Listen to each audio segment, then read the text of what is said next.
The mission of the City School District of Albany is to educate and prepare all students for college and career, citizenship, and life in partnership with our diverse community.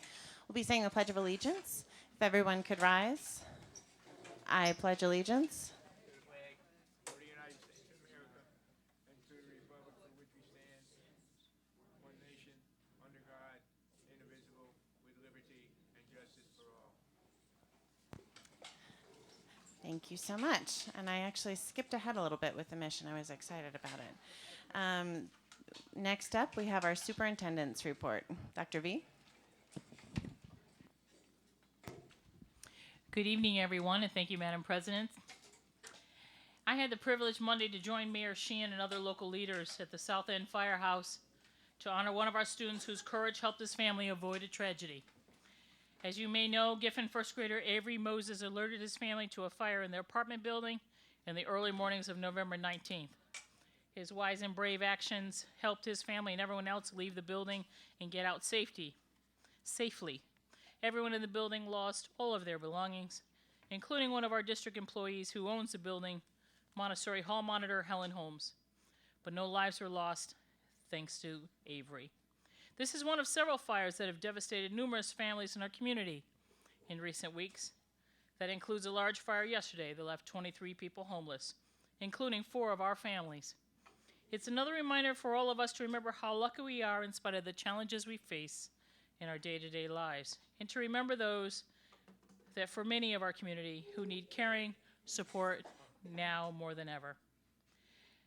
That caring and support has been evident in our district recently through the partnership of several organizations and individuals regarding reaching out as mentors for our students. You may have seen the Time Warner cable news story last night about CEFCU's volunteer mentoring program at Arbor Hill Elementary School. I'm grateful to CEFCU President and CEO Michael Castellana for his personal commitment to our schools and our students. Matilda Cuomo has visited our district twice in recent weeks as she takes over the leadership of her son's statewide mentoring initiative. Mrs. Cuomo's efforts are helping us create mentoring programs for our students at Giffen and Sheridan Prep. And as you'll remember, back in October, there was a large group of partners who came together to announce their support for Hackett Middle School as we join with our community to avoid the ominous potential outcomes of receivership. I'm pleased to report that the Black Child Development Institute is planning a meet and greet session for potential new mentors at Hackett later this month.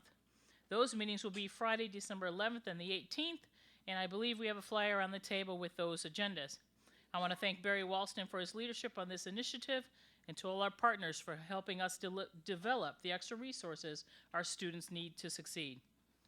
We held our annual district spelling bee today at Hackett Middle School, and it's my pleasure to congratulate Thomas O'Brien Academy of Science and Technology 6th grader Sajana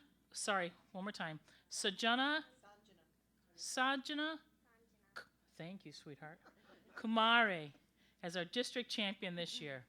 Sanjana is one of 6 students who now advance to the regional spelling bee in February, and we look forward to welcoming all 6 of those students following that opportunity to be recognized here for their achievement. And tonight, for our final item, I want to introduce and welcome all of our boys from the modified soccer team under Coach Eduardo Valverde Salas. The team completed, go ahead. Go, clap, clap, clap. The team completed a perfect 14-0 season this fall, playing for the first time in the Suburban Council. I'm sure they're thrilled we showed up. Our Falcons outscored their opponents 83-23 for the season. I'm glad we showed up.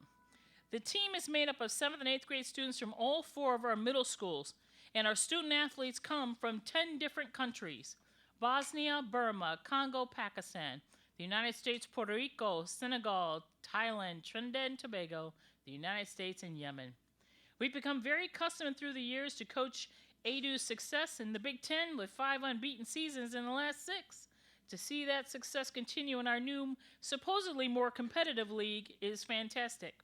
I'd like to ask Coach Adu to come forward, wherever you are, and tell us more about your team's accomplishments and to introduce us to our student athletes.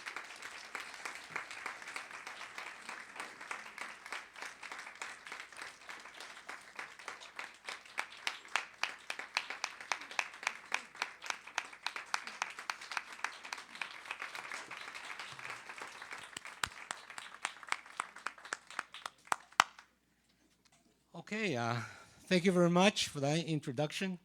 And I would like to thank the Albany City School District, the superintendent, the board, Mrs. Kathy Ryan, Ron Lesko, all the parents that supported the team, bringing their sons to the games, home and away, and practices. Also to one particular parent for this event, I don't know what I could have done without her because she gathered all the little chicks here together for tonight, and that is Ms. Costello. Ms. Costello? I really appreciate all your help. And before I introduce the players with their names and also bring both the captains for the team up here so they can say something, I would like to say a little bit about the year.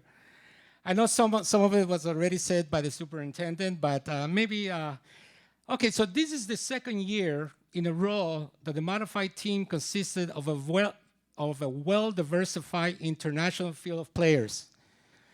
Like as Mrs. Santicola Jones, mother of Toussaint, which is one of the captains, stated, our strength is in our diversity.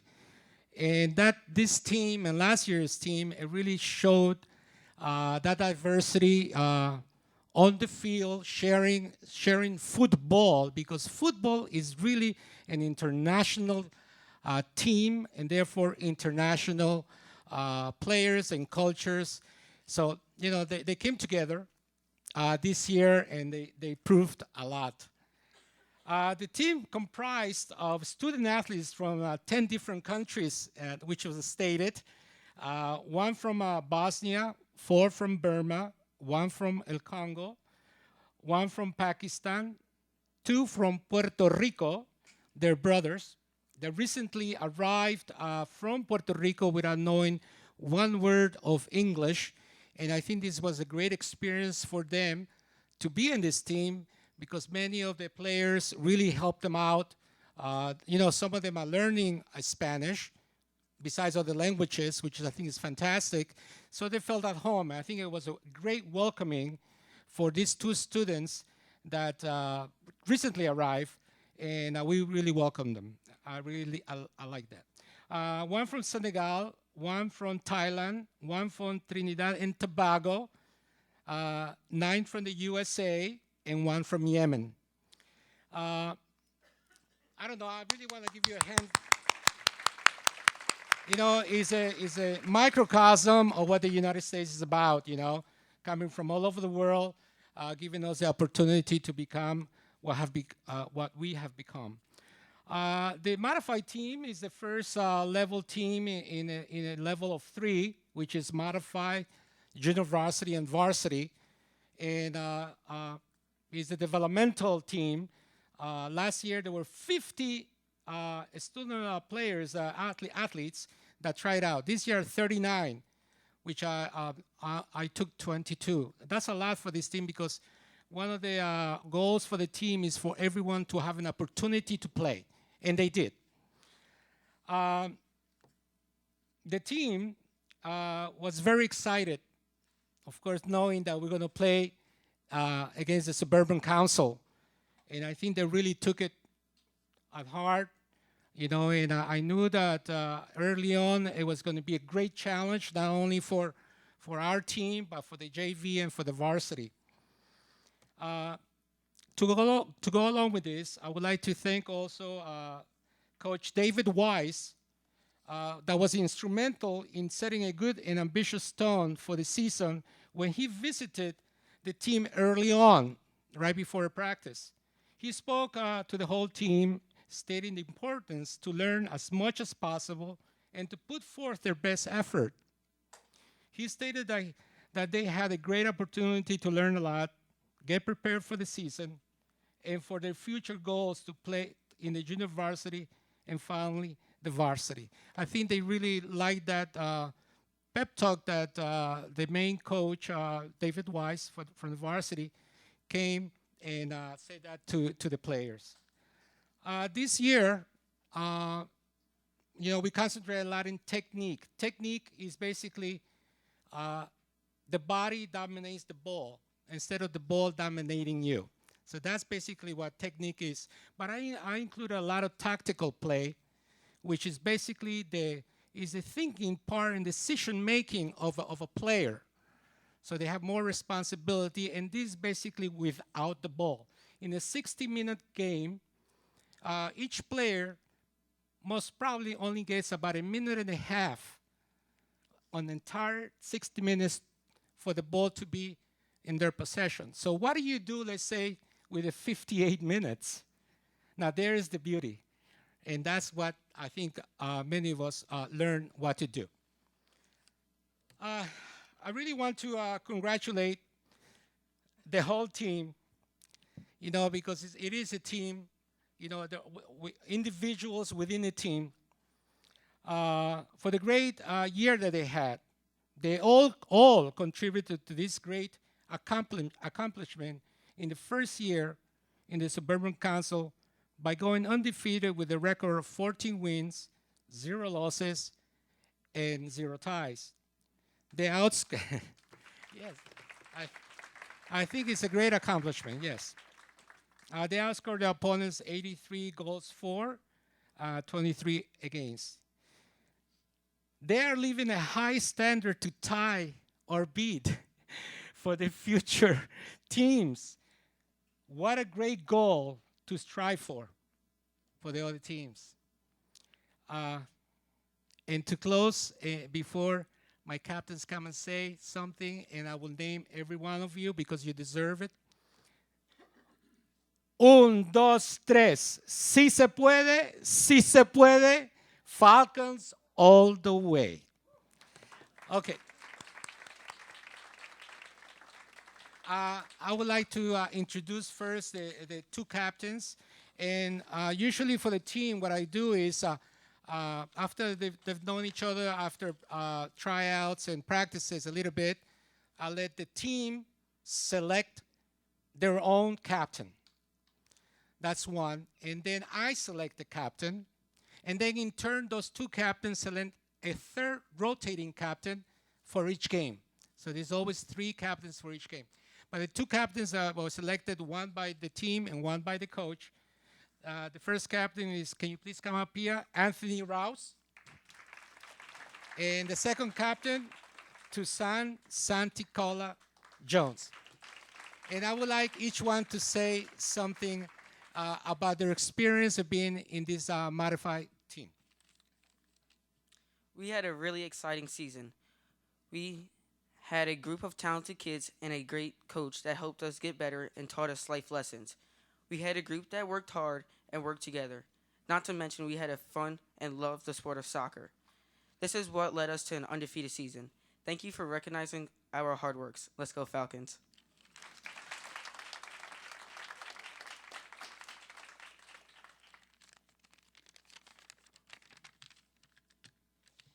At the highest level of soccer, I don't think that many of the teachings would differ from those taught to us by Coach Edu. I being one of the second year players, I've seen them grow under him, and he's taught them a lot throughout the seasons that I've watched. And also, I think some of the things that I'll remember most are the companionships that were formed on the team, and also the things that we all learned. And one thing that was great is to meet somebody from a new country every year and to hear their language and experience their culture. But we were all really successful because at heart we all spoke the same language, football. Good job, Toussaint. Wow, fantástico, muy bien. Aquí tenemos dos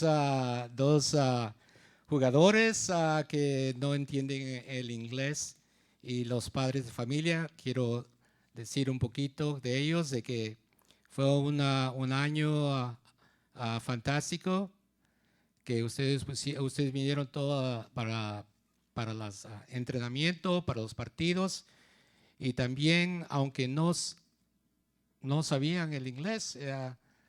Hicieron un buen trabajo con muchos amigos y son muy buenos futbolistas también.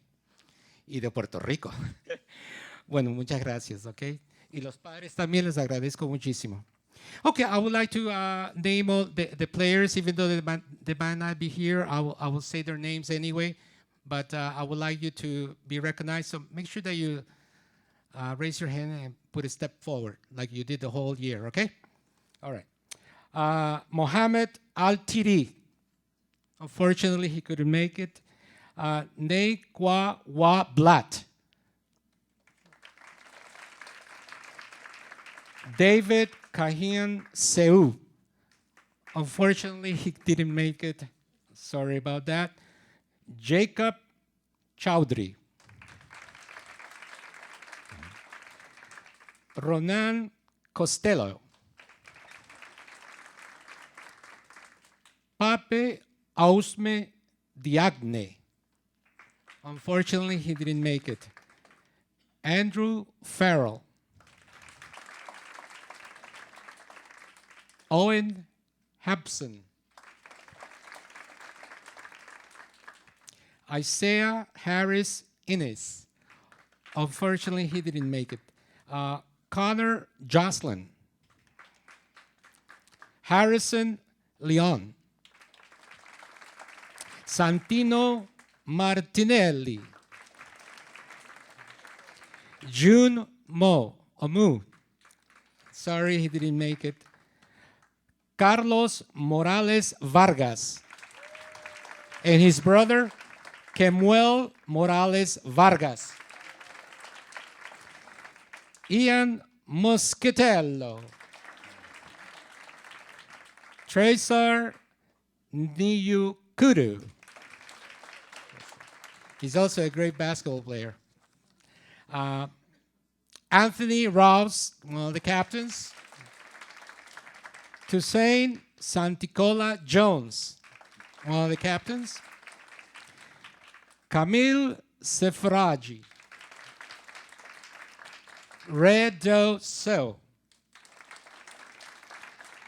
And Eser Naiwa. I hope I mentioned everybody, right? Everybody's in? Okay. Okay. Thank you so much for this recognition given to this team. They're well deserved.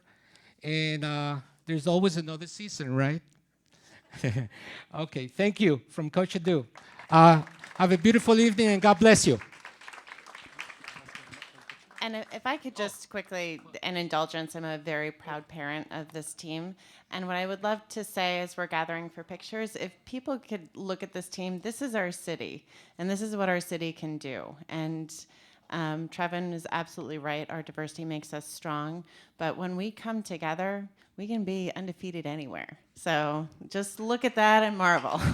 Right there.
Parents, pictures?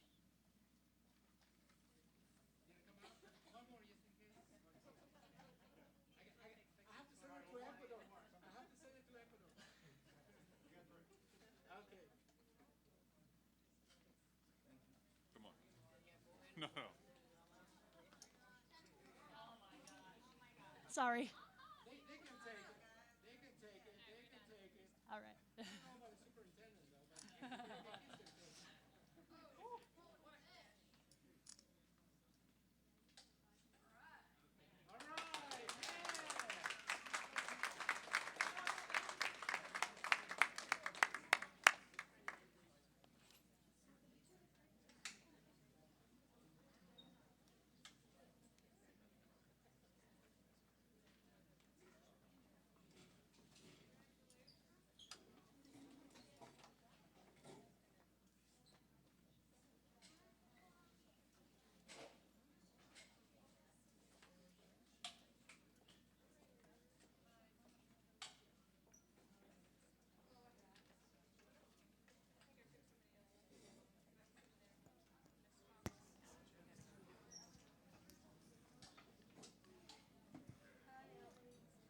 That ends my report, Madam President. Thank you so much.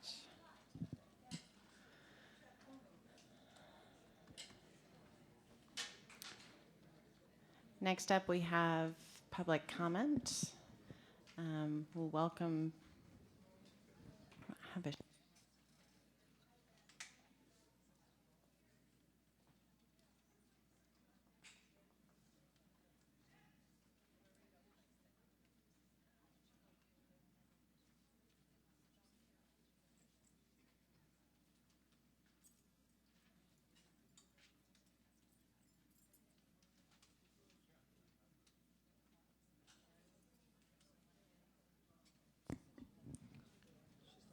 Doreen Ford.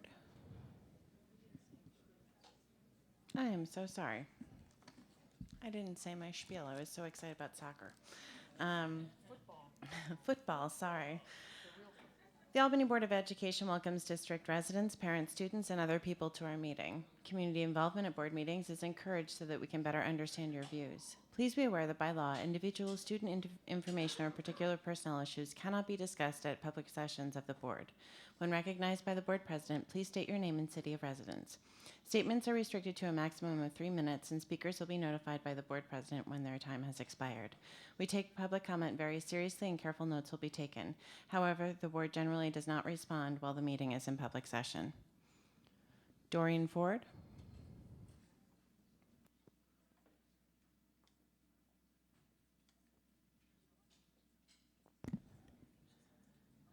I don't think so. Edith Leet.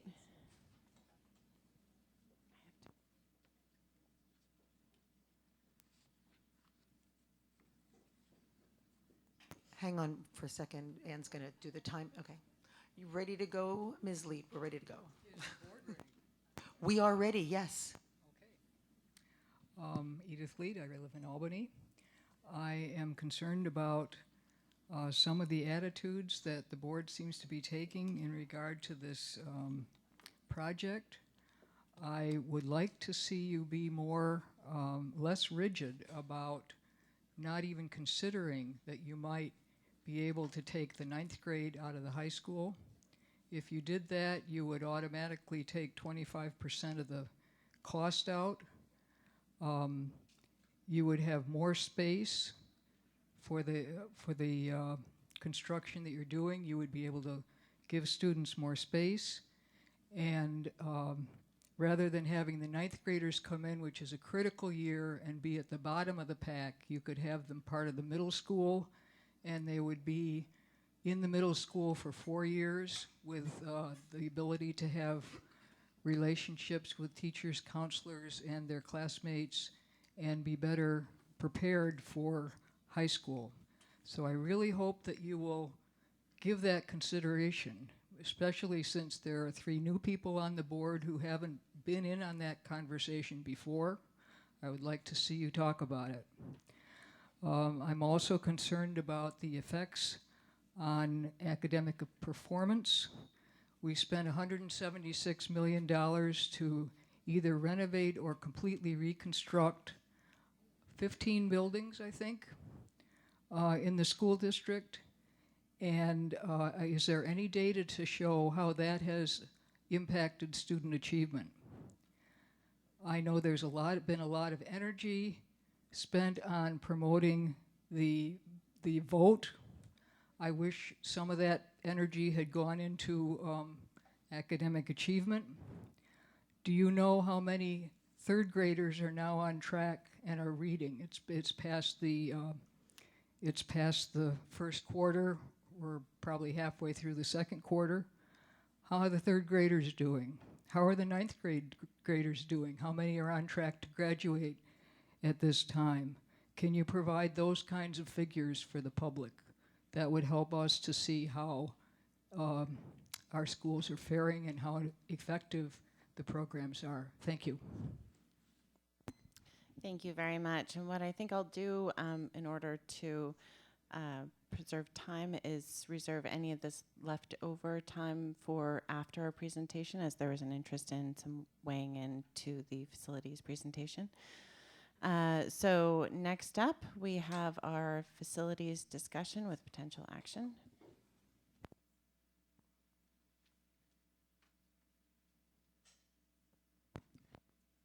If you guys wouldn't mind coming back up to the hot seats, that would be fantastic.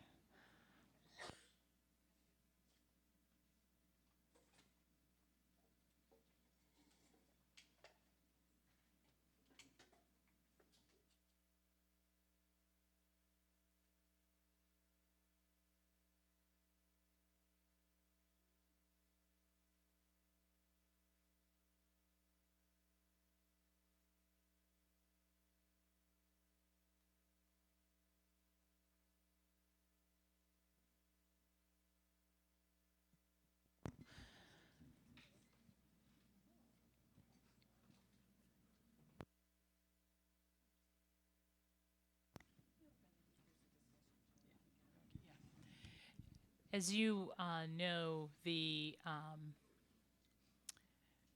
high school has been under discussion for well over 15 years. It was brought up again 3 years ago, and we asked the citizens to vote in the past fall for a referendum. And the board is charged then, because that referendum did not pass, the board is charged with making decisions on what to do to move forward, to not move forward, to move forward with modifications and things of that nature.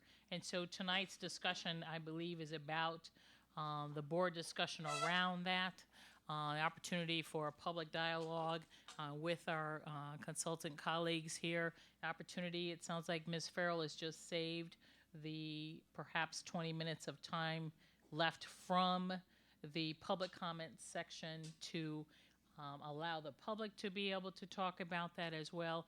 And so I don't know if you would like to make an opening sort of statement, and then we'll move from there. Maybe what I can do is just speak briefly about what happened in our last meeting. At our last board meeting, we talked about the facilities committee met soon after the vote and really looked into different possibilities, met with the different consultants that we have and staff, including our high school principal, and talked about what was really needed.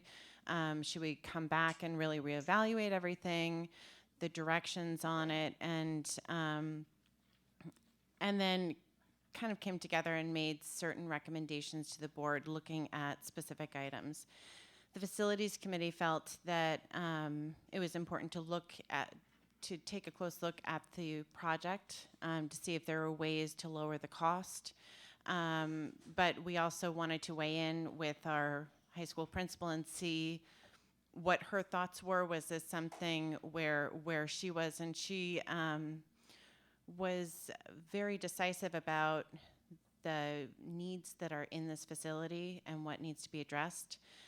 We also know that there are some very specific needs that have to happen now when it comes to the space. We've talked about the roofs, things like that. So trying to address all of these different things and trying to address them in a way that we can resolve as many issues as we can, thoughtfully and well, but also quickly, because as we've talked about earlier in the workshop, this has been a long 15-year process, and we're this specific process has been 3 years, but we've been talking about the high school for 15 years, and it's been needing work for that amount of time.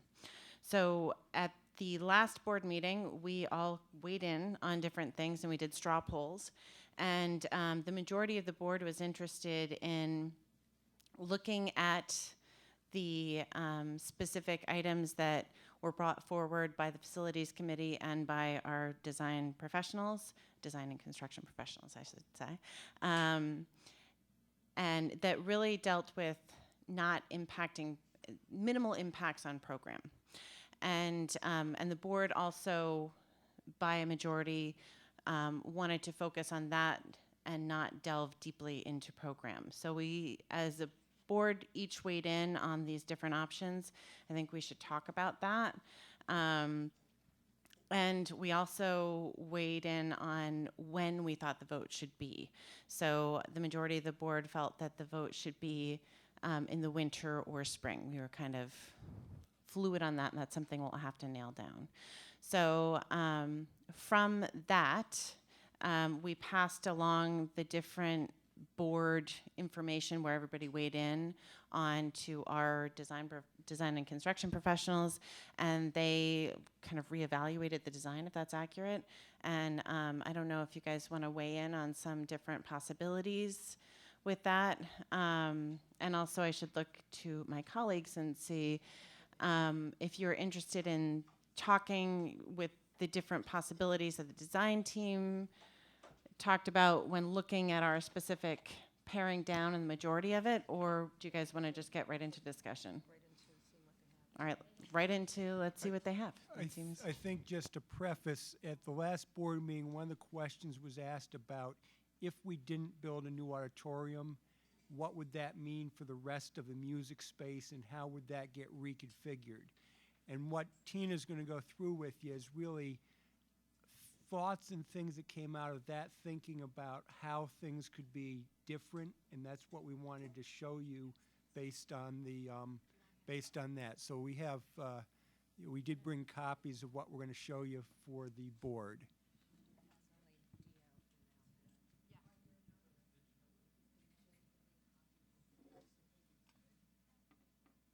No, that the Appendix A that you're referring to was a response to a question by Ms. Roach relative to a previous recommendation. The Appendix A is really the drawings for option A1, not for what we're going to talk about tonight. And just as a little preface, this was concept really started to be developed. We drew it and thought about it since the last board meeting. We had Thanksgiving in the middle. We kind of reviewed it with administration earlier in the week. Turner estimated it yesterday, and you're seeing it today. So it's been, there's a rough diagrams of where we're at with the project. So.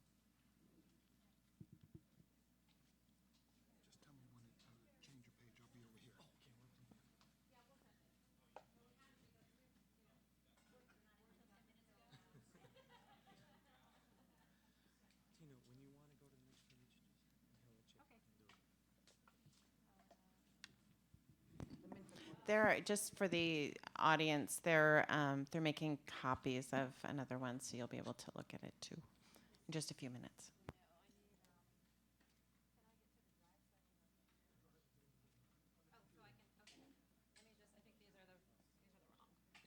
Oh, my bad. I thought you. That's my bad.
sing? Okay, I'll turn it off. And let me just grab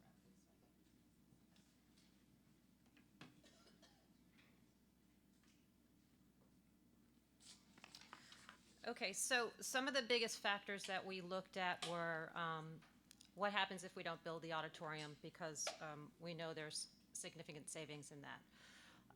And when we don't build the auditorium, then it opens up a lot more possibilities. So what you're seeing is the first floor of option, what we're calling D, because we've actually gone through A, B, C, A1, and now we're on D. I wish there was a pointer. Is there a pointer? So the portion on the right side of the plan is the existing classroom building, which does not change at all in this. Yay, thank you. Okay, so this is the area that I was just referring to. The existing building doesn't change from where we were on option A1. But what does change is that your existing auditorium, which is a floor above this, remains. And instead of building a new auditorium at the back of the building, we build a smaller gym, which would replace your rubber gym, another space for another gym station that is required, your library at the ground floor, and then a series of foreign language classrooms. So this starts to make more sense when you see the floor above. So essentially what we've done is we leave the auditorium in its place.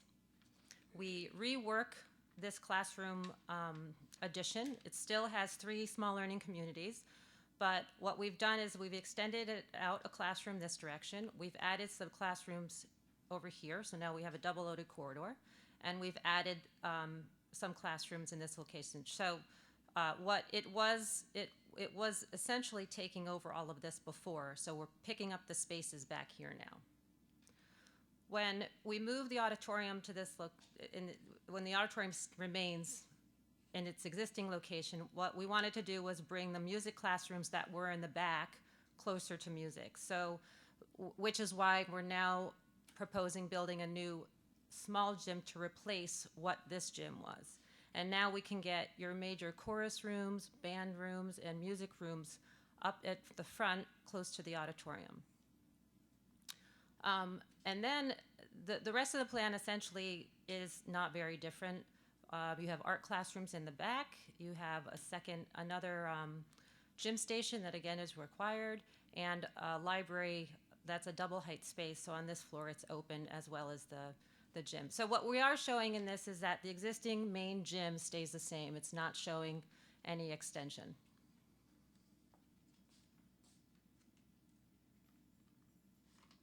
And this is this is the 3rd floor. This stays as it was in option A, and you see the 2nd learning community stacked above the 1st. And then your 3rd learning community. So the big change here is the auditorium remains in the same location. You build a much smaller gym to replace your one gym that you're now occupying with music, chorus, and essentially band.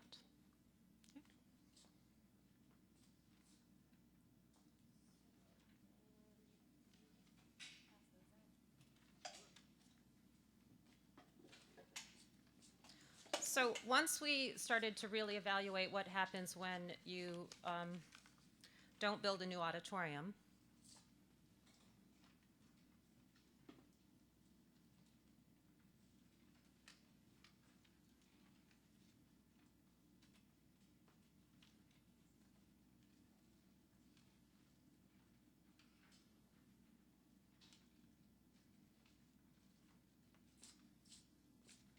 lost all its labels, but I'll walk through it. Oh, there they are.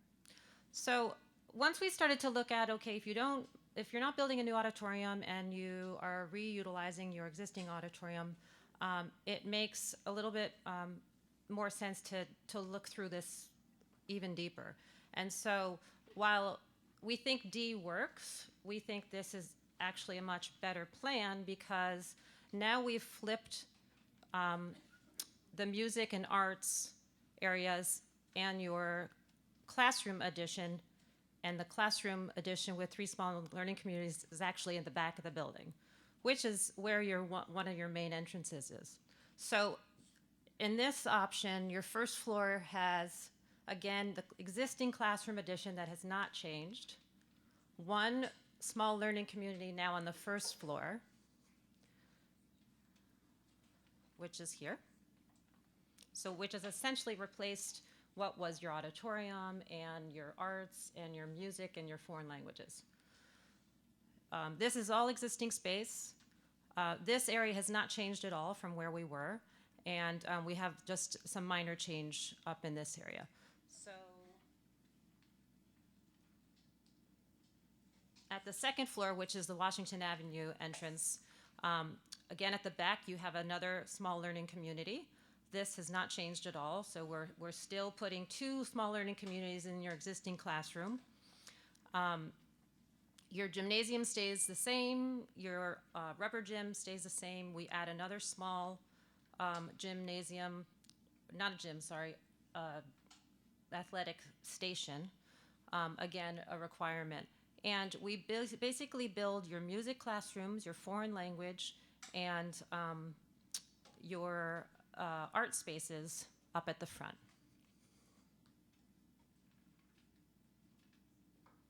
And so this is now the 3rd floor.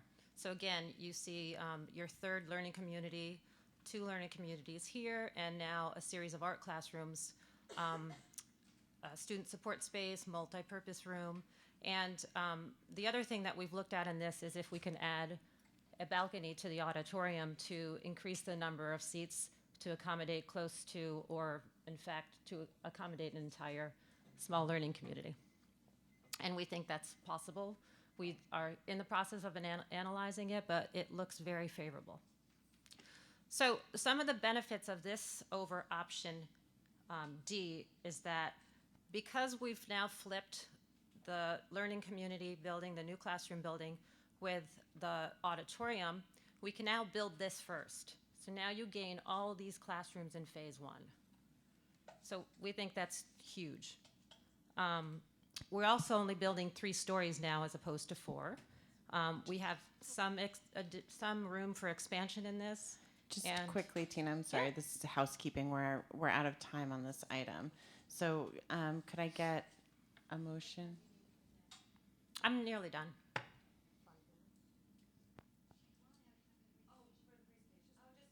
Oh, I'm finished. I mean, and then I guess you have a more centrally located,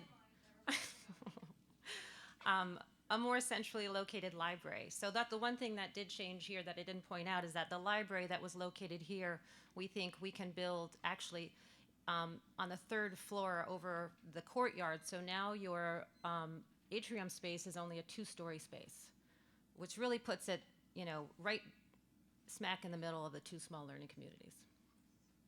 5 small learning communities, sorry. 2 classroom additions. Is there anything I missed that you want to?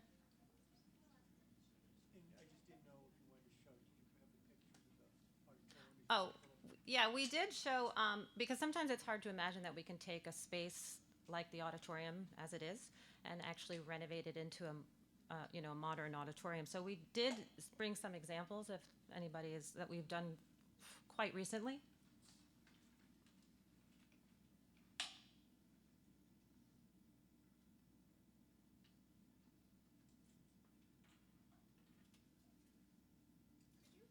When you get back to the plan, can you also just identify which portions are new, which ones are rehab, and so we know that? So that's like an auditorium. April Park. This is April Park. This was their auditorium, and this was built in the 1950s.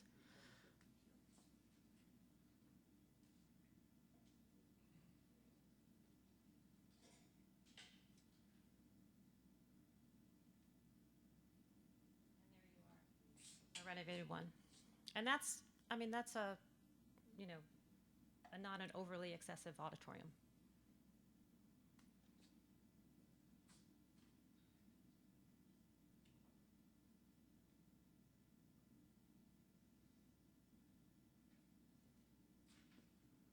Okay, so I'll point out, So this is all existing right here.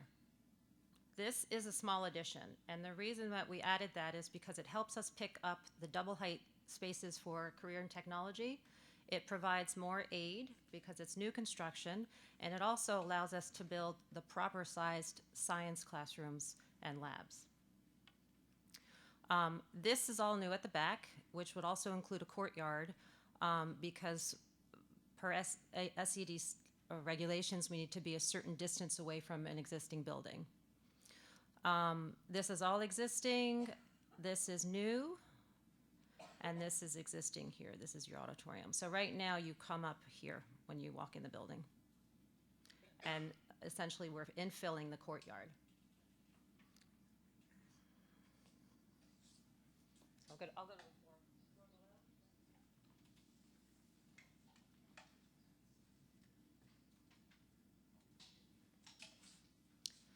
So again, this is the courtyard. On this level, it's open to below. And so open to below meaning that there's dining below that and part of your commons. And again, this is all new. This is all existing. This is the existing pool. Oh, no, this is all existing space, and the only other new portion is this, along with that. So this is stacked 3 stories, each floor, compared to where on the other option we had, originally 4. I'm really Down sorry. here. We really have to just keep the. It's on the first We'll floor. do the though. questions afterwards from the public.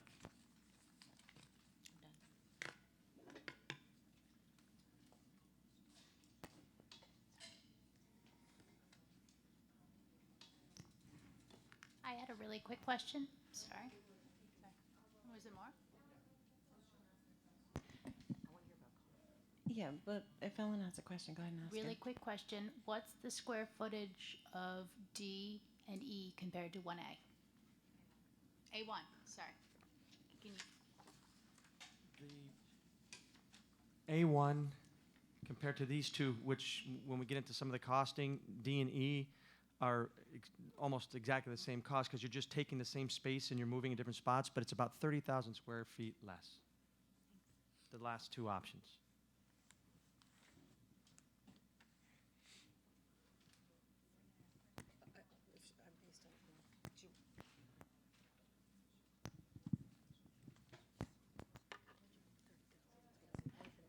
Is there? Should we talk about costs now? Sure.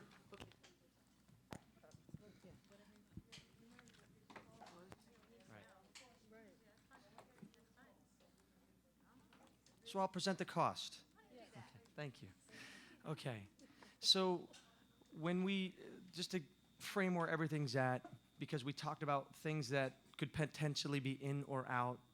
So we priced these 2 options, and they're $100,000 apart. They're at, because I can estimate here, $185,100,000 is one, and that option, just so I can get them straight, is option E, which is the last one, and option D was $185,240,231. you got to say that again. Sure, let me go right back at that. So the option E was estimated at $185,100,983. I'm very precise tonight. See this? You can just give us And the next option, which was D, was $185,240,231. Estimators are very How many precise. cents? No sense. It's at 0. But when you look at, so here's what's in there, because there's a lot of things that, let's just go back to the 196. So, Carl, what have you taken out? So we did discuss some reduction in distance learning classrooms, so that they're not in there, okay? But everything else, yeah. No, the reduction. So we talked about a reduction in this, okay, last time. So just to clarify, the 5 to 2 reduction of distance learning classrooms, was part of this, or that's not That part of is this? part of it. So Okay, the got it. reduction, so to get to that number, we reduced the number of distance learning rooms from, it was 5 to 2. But when we start going down right now, like the flooring and some of the other things, they're still in there, okay? It's a little different now. Actually, the option E makes it really nice for the running track because it's actually built within the structure now. It's simplified, so that's in there. So it's really just the distance learning at the 185 reduction. Everything else that we could, some of the things we talked about last time are no longer an option when we reduced all those auditoriums, and we'll go through those. But the main component is it's still all in there at 185 programmatically.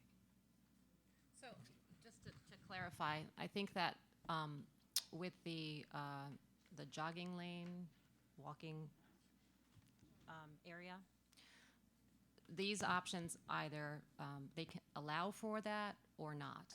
So we can still do that while we don't expand the gym, or we can eliminate it altogether. So. Question right now. Tell me again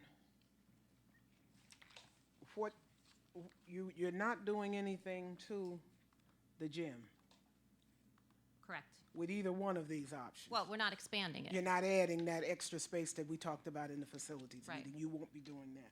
Okay, then on the auditorium, tell me again what you're going to do with it. Is it the same thing on both of these options?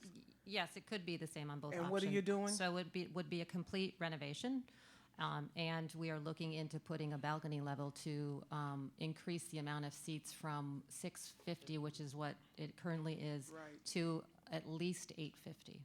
What we'd like to do is add a minimum of 200 seats. So that 4 million that we were toying over the last time we met as facilities, that's like disappeared with these two options? Or it's not a point anymore?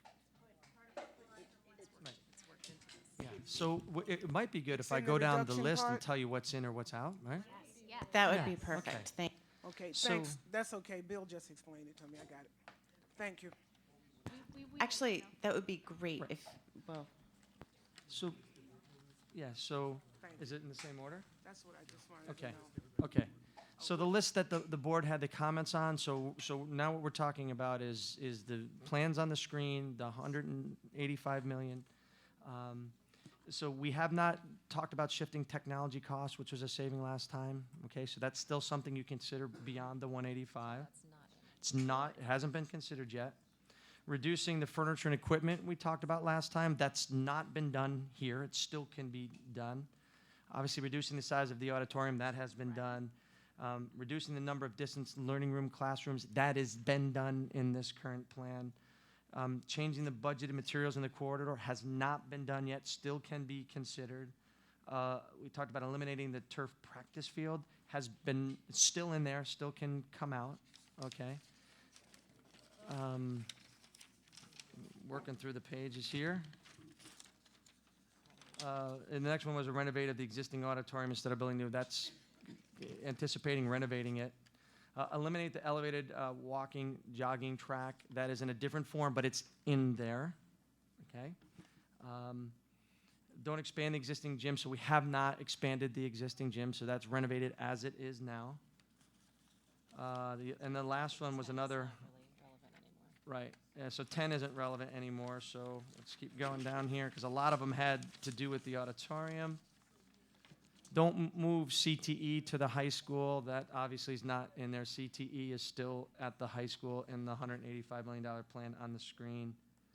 And, you know, the chips or the high performance and the sustainable materials is still in that number. We have not removed that. And those were all the items the board had discussed last time.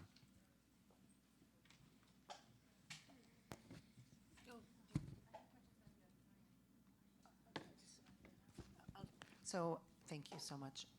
Earlier, you talked about the 30,000 square foot difference for options D and E. Does any of that 30,000 square foot reduction impact the number of classrooms? And I'll just say for the people behind you, they're all shaking their heads no. Just the distance learning labs. That's fine, are but other accounted than that, for. it's the same space, Yep. so hallways what? aren't there fewer hallways? Isn't that another? Or Fewer hallways. I don't know. No. Something with the floors. I don't know. Well, there's one less floor There's in a less general. of an yes, it's down to 2 levels. But the same spaces.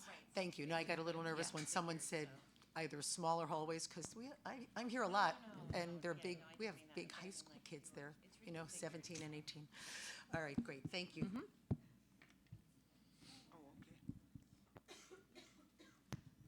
So the first question I want to ask about all of the things that we've said about the auditorium, are there changes to the technical capacity and features of the auditorium as it pertains to its stage, the wings, the drops, all of the things that make a stage?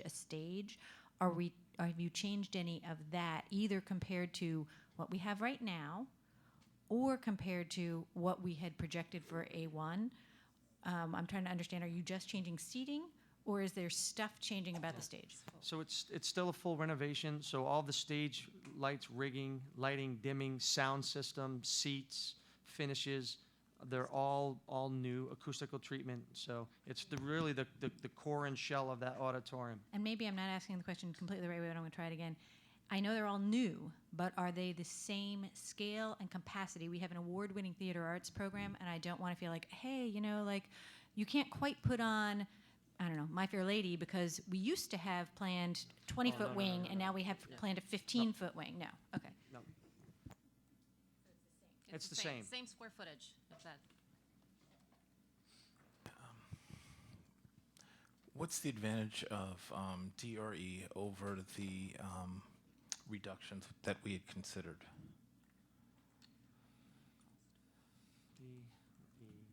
Because they were about between D&E relative to A1 with the $10 million reductions. So cost, firstly.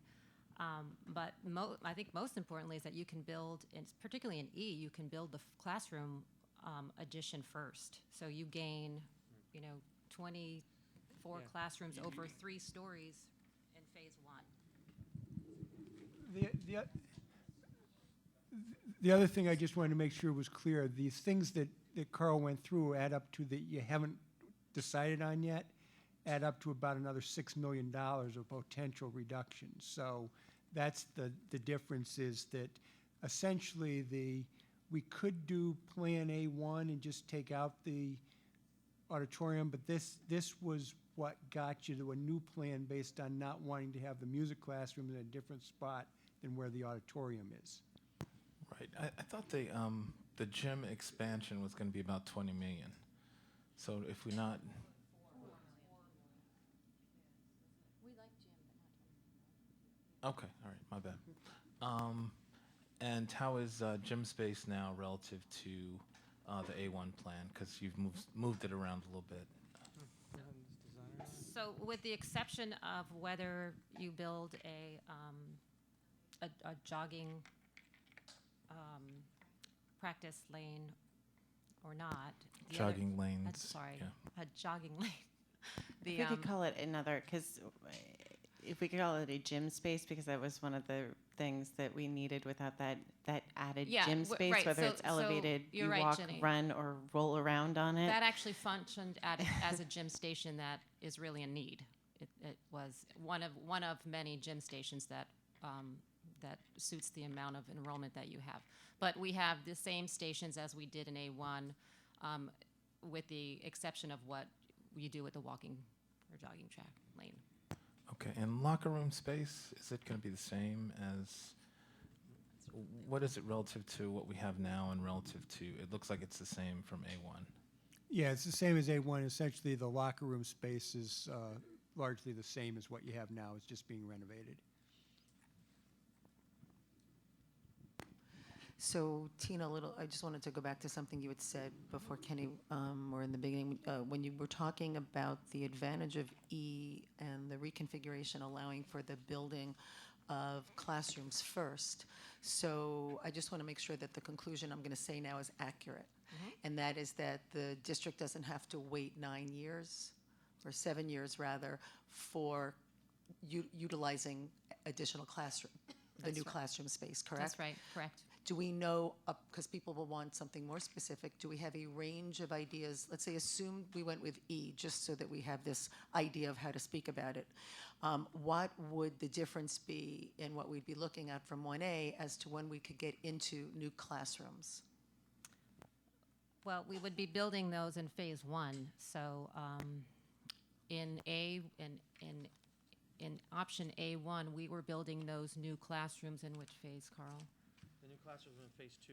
In phase. And then we were renovating this building we're all in right now in phase 3 and 4. So I So- know that it sounds a little technical when we talk about phases, and Yeah, I'm just trying to think if by we could have years. an idea of years, because even I can't always follow that.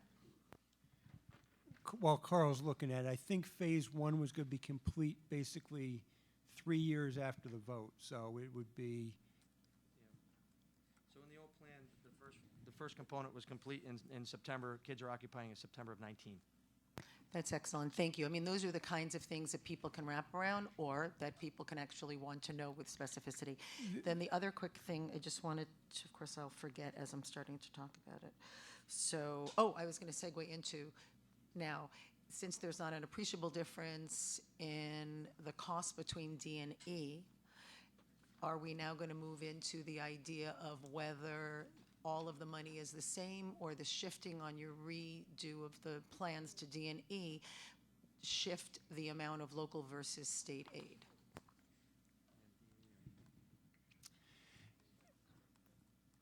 Or I should also conclude, and therefore affecting the taxpayer in his or her pocketbook. obviously, just by the reduction in costs, since we have all the same spaces that we would have in A1, the overall aid from the state will be roughly the same. The cost is less, so therefore the district cost is less. For example, one of the things that, if you build a new auditorium, you get 70 building aid units for building a new auditorium. If you, regardless of how much it costs, you're going to get that. If you have 1,000 seats or more, you get 70 building aid units. If you build 1,500 seats, you don't get any more aid from the state. So by removing costs from things that are low aid and renovating the auditorium instead of building a new one, it has more than just a proportional reduction in the local share than just the proportion of the cost reduction. So can I just ask a quick clarification question? In the $196 million proposal, we would get about, I believe it was $124 million in state aid. That amount of state aid with this proposal will be about the same? Yeah, what we have to do is we have to finalize some nuances of the plan and get the information to fiscal advisors for them to work with Bill to run the actual tax impacts.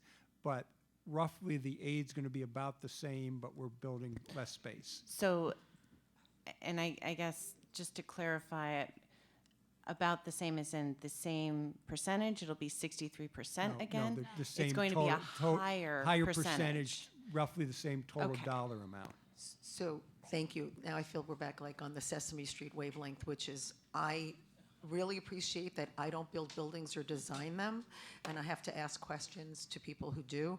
And I don't want to beat a dead horse, but what will happen is that we are going to have a greater reduction in the cost to residents than if can you explain it in layperson's terms?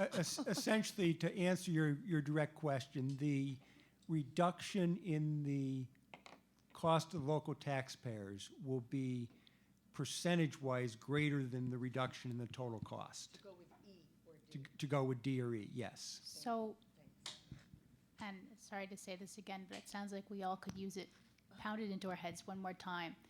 Plan A1, you had a total cost of 196 million and then a local share of 71 million. And it sounds like if you go to D or E, you can knock $11 million off the total and go from a total down to 185, and then could potentially knock the local share down to as low as 61 million. Something in that ballpark, maybe. Wow. So that's a really significant. That's greater than 10% reduction in local share. That's pretty cool. Yeah. Yeah, I didn't even turn this off, sorry. They can probably answer it better, but in my years on the facilities committee, I've gotten to learn a great deal about building aid. And when they were talking about building aid unit, it's each space gets a certain amount of building aid units. So what we've or what they have trimmed down are spaces that don't either don't have high building aid units or don't get building aid units. So it's not actually impacting our state aid numbers. A very specific example of that is by expanding the gym or not expanding the gym, state aid's not going to give you more aid to expand the gym. So every dollar you spend to expand the gym is part of the local share of the project. My next question is the things that are on the spreadsheet, the things like changing to a rubber floor or cutting down on the furniture budget, whatnot, those things also wouldn't affect the local aid calculation, right? Some of those would be proportional to the aid percentage. Like if they're aidable costs, they're proportional to it. But in new construction and additions, almost all projects exceed the aid parameters of the state for maximum aid. So anything we take off the costs of the additions, like the flooring, comes completely off the local taxpayer dollars also. Okay, thanks. So I have a couple of questions. I will try. Maybe somebody want to time me, and then I'll come back if I run out of questions. Vicky, did you? Oh, go. You go.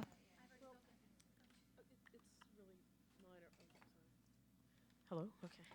So, I want to just go back on the distance learning classrooms a little bit, and I apologize because I don't know this. I'm not sure exactly what was needed in those classes, but I'm just thinking about where they could go in the future, and I think Mr. Bruce was asking kind of a similar question in the dialogue. And this part two of that is the courtyard here on E is an open courtyard.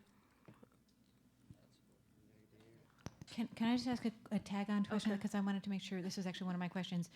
The distance learning classrooms that were cut from 5 to 2, did we remove the physical space of the classrooms, or did we cut the materials that turn a regular classroom into a distance learning classroom? No, we cut the space because that's what determines it. But we asked Dale Ghetto, the principal, about the use of distance learning classrooms, and currently the district doesn't have any in the high school. So she felt very comfortable with being able to work with that with 2 of them. And in fact, because the equipment costs are such a high portion of a distance learning classroom, and with this phasing, one thing that might happen is you build one of them in the first phase and equip it, start to get them used to using it, and then as subsequent phases go along, you can make the determination about whether you're really getting the benefit from basically it's $100,000 for the equipment that goes into a distance learning class. So is a distance learning classroom physically the size of the space different than a regular classroom, or is it just how it's fitted out?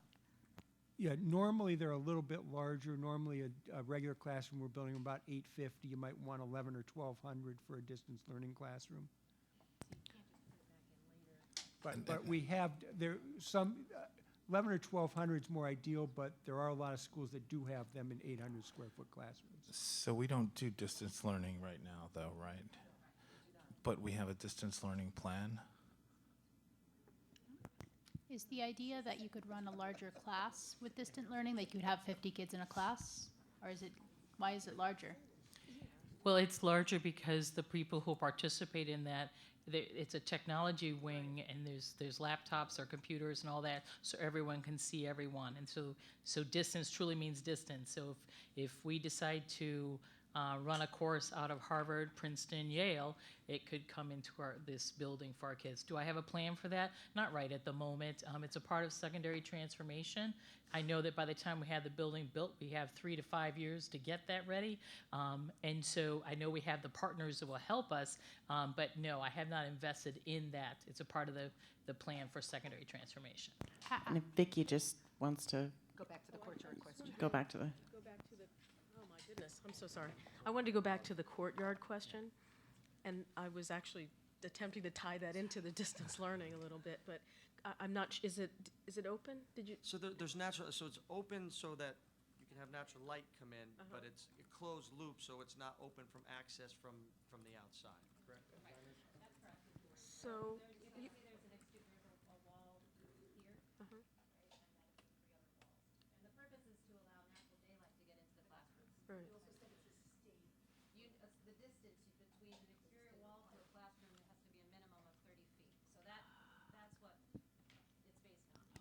And the only reason I had the same question as Vicky did, and I just couldn't remember it, was because of the concern about when we use the term courtyard for the existing structure here, and the fact that it is, when we use courtyard here, we talk about the courtyard that is basically that open space between Washington and the back of Fields, where there's doors and safety and security, so, you know, we'll have to figure out another, if we decide to go with D&E, we'll just figure out, maybe, is it an internal enclosed courtyard is a good word. So- Thank you. So, okay, I'm just thinking that I'm not sure, do you have to have a distance learning, do you have to have like a slew of tables that are, you know, with computers on them?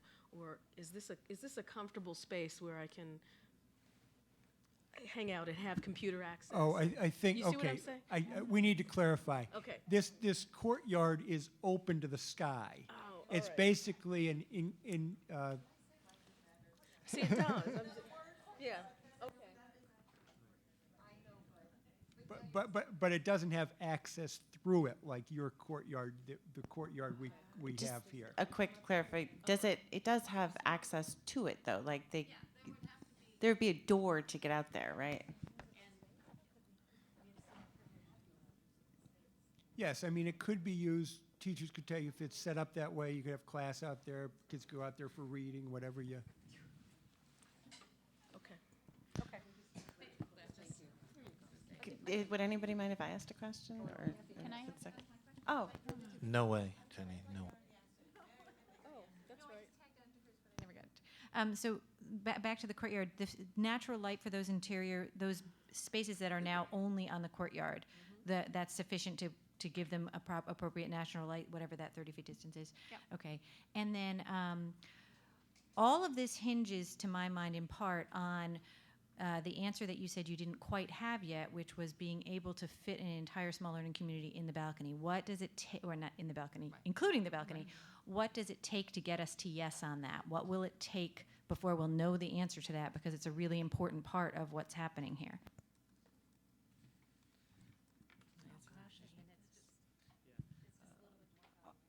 I'm not the architect, but I'll tell you, it's a little more evaluation to see if we have to either pop the roof up. It's about the number of seats, I think, right, Rich? It can be done. It's just, can we get 200? Is it 175? Is it 225? You know, do we have to pop the roofs? Because a lot of these things have cost implications. Right, you that- have you built in some Right. cost expectations about the balcony into the 185? Yeah, the balcony component right now is not in the 185 components of it are Ladies, there. did you hear that? The 185 does not include the Right. balcony yet. So it was about $1.5 million if we can do it within the existing roof line based on what we estimated so far. The concern is if it gets too tight up on the back, if we have to raise the roof, we could add another $500,000. But that's the kind of range right now, $1.5 million to $2 million Okay. to do this. And then the other question I wanted to just ask about is, again, has to do with height of ceilings. Both in this and I believe also in A1, we showed a sort of soaring ceiling in the media center, which has raised a lot of questions among the public. Do we really want a soaring ceiling in the media center? And so I'm wondering what your thinking is there. Why use that interior space for a double height space rather than more usable space?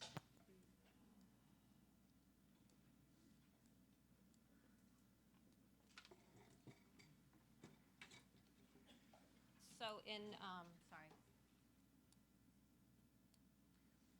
So in option E, it's actually not a double height space. Okay, so because it's on the third floor and maybe it's a story and a half, or it's enough height to feel that it's an appropriate space for the students to use it. In option D, it is a double height space, and that's because we're building on the first floor. And we want to have some separation from the athletic space that's, separated by only one corridor.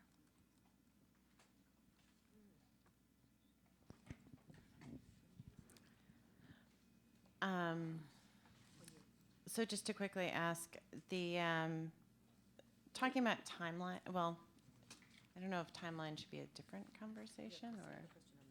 Okay, then let me just do a quick follow-up to Ann's auditorium question. If we're talking about, because timeline, I guess this will weigh into timeline. Is that a decision? The known on the balcony is kind of concerning for me because it seems like it's up in the air. So we wouldn't be able to have anything decisive on the balcony, which, yeah. So we can tell you right now that it's in a small range of seats that we've got, so whether it's 250, 175, and we know from initial cost that probably even if we have to pop the structure in the back, so you're probably at the most $2 million. So if you base worst case scenario, we try to work backwards from that. We can make it better if that helps your consideration. But I had a question about how, oh, sorry. I had a question about how much space we were talking about. What's the existing auditorium capacity? 650. It's 650. And when we're talking small learning communities, are we talking about small learning communities like the ones that there are currently 4 of? Because my understanding is we're going to be having 5 smaller learning communities, so those would be about 650 apiece, right? So it might be a moot point if we were to divide the school into 5. Well, it depends on what the enrollment is. I mean, when the enrollment reaches 3,000, yeah, divided by 5 as opposed to 2,400. So it sounds like we need something like minimum 800. But Right, wait, so no, that's if you have 5 small learning communities, then that's 600. That's 5 for 600 apiece, right? Right. Okay. Right. So okay. Okay. Yeah, and there'd still be the ability at like 850 to seat most of your classes. It might just be the freshman class that couldn't fit if you had more than 650, so. Oh, that's actually a very good point. I hadn't thought of it. Well, in separate learning communities, when you have, and that actually, the reason that's a good point, Rich, is this year, the 9th graders were brought in early. That was the nay dancing of the teachers and staff that everybody heard about. And so at that point, in terms of bringing, there are times when you want to bring in all the seniors when you're talking about issues, and certainly the freshmen. My question had to do with small learning communities, and I apologize for not having committed to memory. The A1 building with all the classrooms, I thought that I thought that each floor represented a small learning community in A1. In the new addition, yes, but in 1A, everybody's, I can't hear everybody at once. No, because I don't, in 1A, and I may be wrong, that's what I'm saying. So were the small learning communities all situated on one floor? In In A1, the- on the classroom edition, Right. there were 3 learning communities stacked, 1 learning community per floor. That's what I meant, yes, so that's correct. So it was 1 learning community per floor.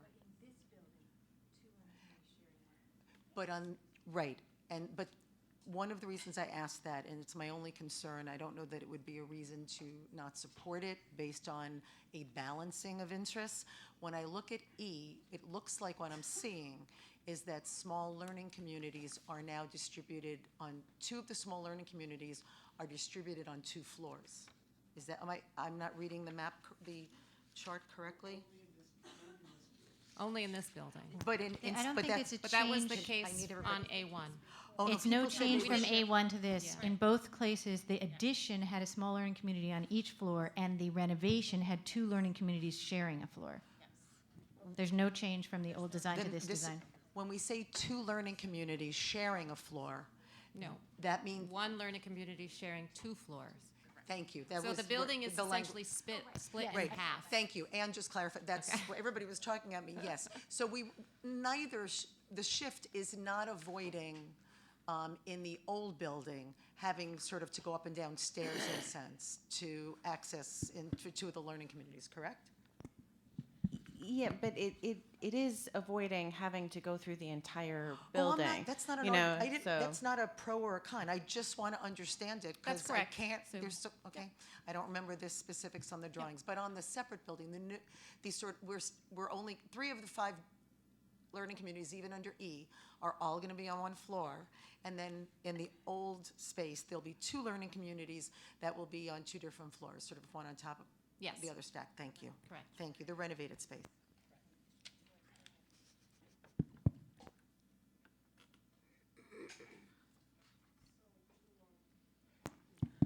To kind of cut to the chase, and I know resultant this conversation tonight that we'll get questions from the community with what you've presented with D and E. So my question is, if I understood you correctly, there are still, even you've brought this to approximately 185 million. There are still additional cuts that we could make in D or E that could possibly bring the cost even further down. So my question to my colleagues are we going to discuss that tonight, or is that going to be moved to, well, then we need to probably get to that list and see what else we can do to massage this. And if we could, since they've made it very plain where we're at 185, if we can do any more, because we know that cost was one of the major issues. So whatever we can do to massage in that area, it would probably help us to move on to that, Madam President. That is an excellent point. Are there other questions? Ellen looks like I she's think ready. I just had a question. I think I just had a design question, and that was relevant to the question I raised via email. Are there still only going to be 2 major entries to the building? Because I think one of the things about this larger facility that gives me cause for concern is trying to get several thousand kids at a time going through 1 or 2 entrances and 1 or 2 metal detectors. The way the SLCs are split up here, is there a way to have a separate entrance for each learning community, so you're not trying to stand in line with 1,500 other kids at 7:45 in the morning waiting to go through a metal detector? So we have 2 primary main entrances for students, one at which are much larger than the single entrances that currently exist. So, between staffing and the overall size of them, we feel that they're appropriate. But there's also the potential to utilize the entrance at CTE. So At where? at CTE.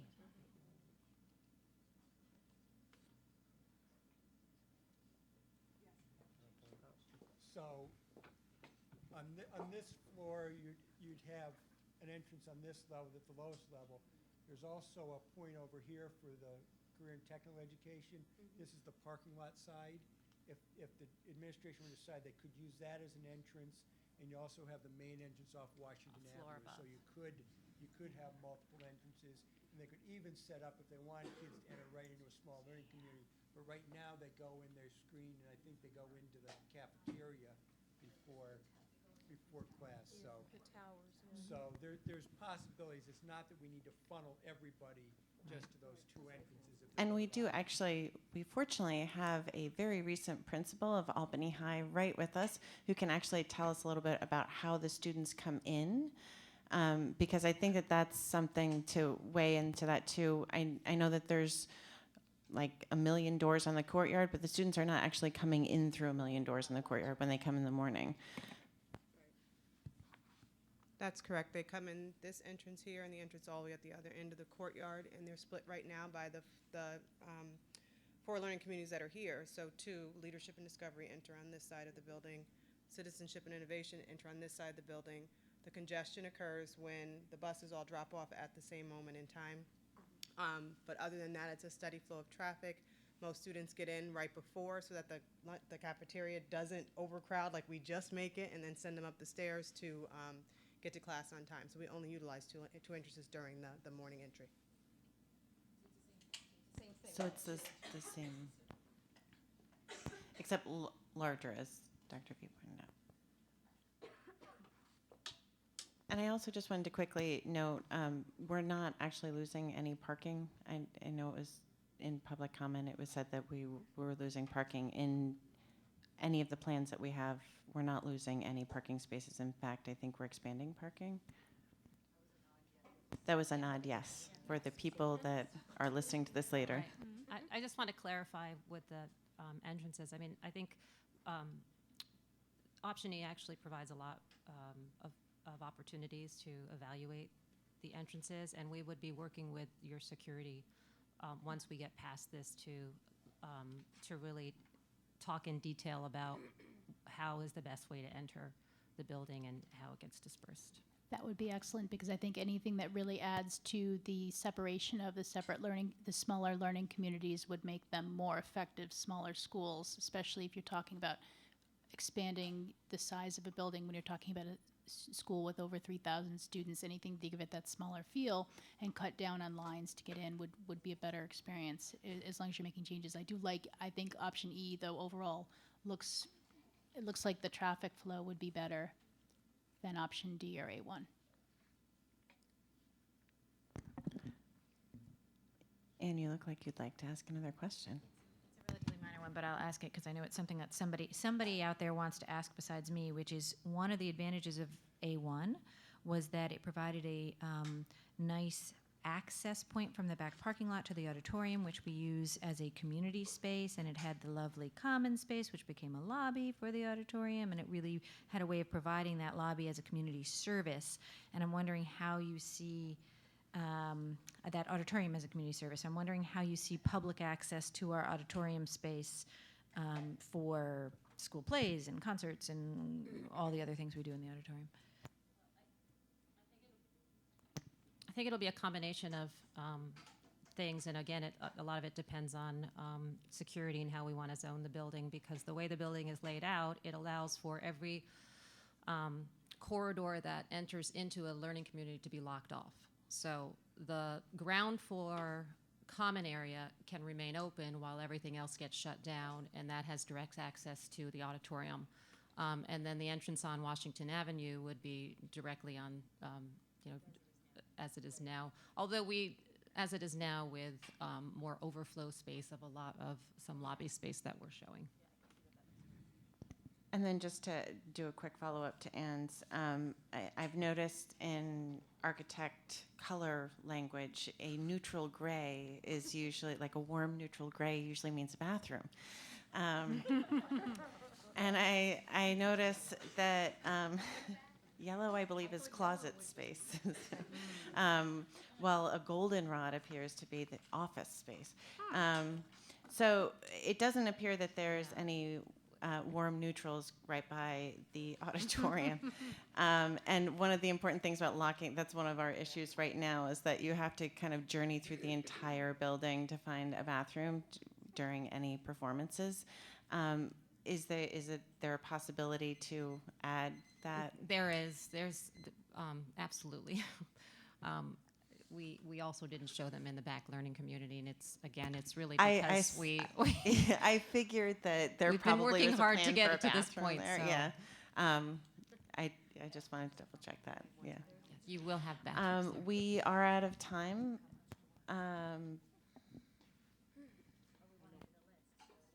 Yeah, and I would say we still have to talk about timeline. We still have to talk about the list.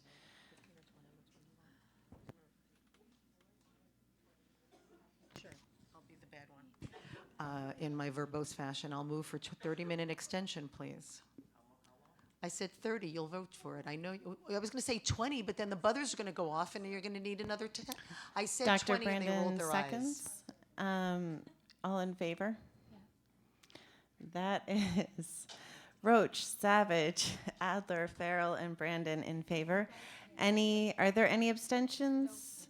Are there any opposed? That is Smith and Bruce opposed. Motion passes. So at this point, would you guys like to go through the list? Let's go to the list.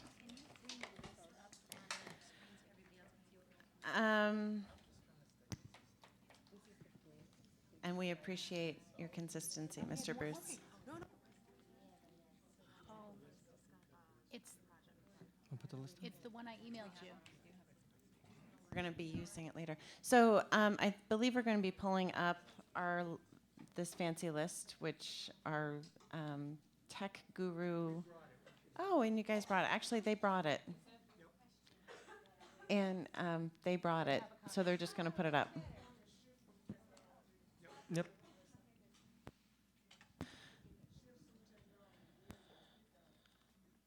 Yeah, so, and maybe this is just a situation where we can do some straw polling, and if we look at, I would say the shifting in technology costs, number one, that was unanimous. So do we remain to be unanimous in that shifting of taking those costs from the Smart Bonds Technology Grant? If we could get just a straw poll, that would be a unanimous thing. So let's take 2 million off that total. And I believe we were also unanimous, yes we were, in the reduction of the new furniture and equipment to better utilize our current furniture. These chairs are lovely. And a snappy orange color as well. It's coming back in, I promise. So that is another 1.5 million. We already did the auditorium. Next up is the corridor materials, and that was unanimous in our notes. That was already built in. Yep, 3 and 7. So we took off. We're so far, excuse me, at a 3.5 million reduction. Now we're talking about corridors. I'm not willing to do that anymore based on they're already going to E, so you can count me. I'll explain it That's anyway. fine. So now that we already brought it down and the proportionality on local load in terms of taxpayers is going to remain at the higher one with a lower total cost, I'm no longer unanimous when it gets to the budgeted materials. So I just removing myself from that. So that's all. You do not have to. So people that are in favor of the corridor materials being, this is number 11. Let's take a straw poll for that. That is nearly unanimous. So that's another 2 million reduction because we're going to take it from the higher level. 1.6 to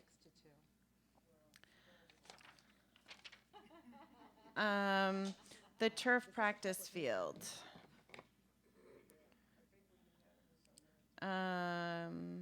We were.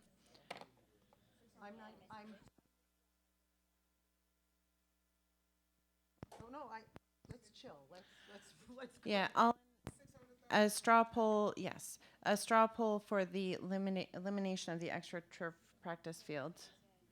Yeah. And that is, that passes. It's nearly unanimous.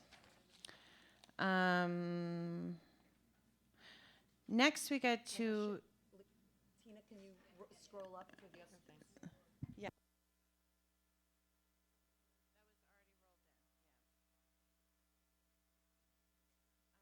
The next item is the additional gym station of the walking, jogging track. And if I could actually ask, before we get to this, I'd just like to ask a couple of questions, which I should have done before. When it comes to gym stations, I know, Rich, there was a lot of questions earlier in the project about the number of gym spaces and the number of space that we were losing, if potentially losing space in gym. And Rich had put together a very detailed could you put that up? Because from my recollection with that comparison, that track was actually needed gym space, that if we didn't build that track, which was much cheaper, then we actually had to build another gym. So is that the same thing? I mean, in other words, if we don't have that added gym station, we need another gym station, correct? You can't hear my head rattle up there? No. No, yes. And later we'll want to know. When we met with Kathy Ryan and the PE staff, they felt that with the diagram we show here with the increase of those 2 gym stations, essentially the multipurpose room and the jogging lanes, they would, they'd be fine. Without it, they would not have enough gym station.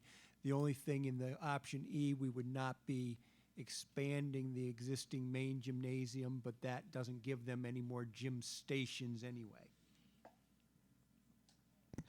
So just to make it like regular personese, this is the cheapest way to add the gym stations Correct. that we need. Okay. That said, so now if we look at the elevated added gym station, Tina, was it something where it might also, depending on how it's built, it might just be built in a different space? Wasn't there something like that where it was?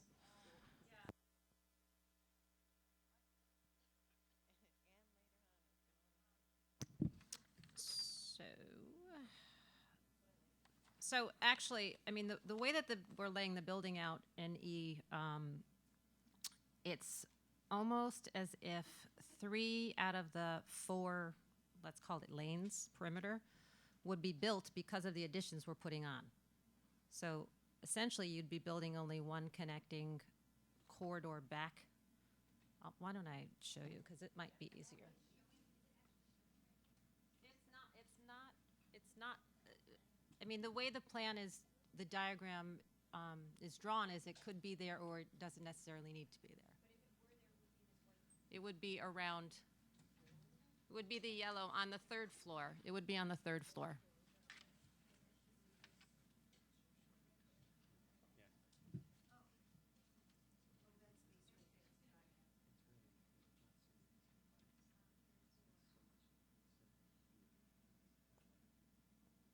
So just a quick question, that looks like it's just a hallway. Does that mean that our gym, I'm thinking more soundproofing?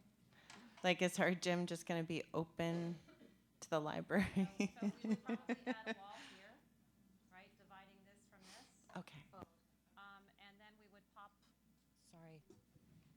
So we would add a wall to make the separation, and then we would probably introduce some openings into the gym so that you don't actually feel like you're walking in a corridor, you're walking in what is part of the gym. And again, I know this really is beating the dead horse. So that space would actually be something that our gym classes would then be able to use, without which we would still have the overcrowding based on the number of students we're rebuilding the high school for. Yes. And since so much of it, the structural piece got sort of baked into E, would the savings even be the 550 to 600 that's anticipated here, or is the savings even a smaller amount since so much of the structural work is done? Yeah. So if you said take it out of this plan, we haven't estimated that yet. It would be less because much more of it is there now. The reduction would be lower. The reduction would Right. be lower. Correct. So it would be an even greater savings on an added gym space, station. No, it's not $500,000. So you're $500,000, and this isn't an estimated, but I'm saying it would be like 300, right? Or maybe 250 because it's a simpler process in this plan than it was in the old plan. I just have one more question. The flooring is different, right? It's not just a hallway, it's special track-ish flooring. Yeah. Okay. So can we take a straw poll on people that are in favor of eliminating the elevated walking, jogging track from this? No one is, so that does not get eliminated. I believe that's our list of items. There's just the balcony issue, because that, Oh, right. that would have to be added back in if you're doing the balcony.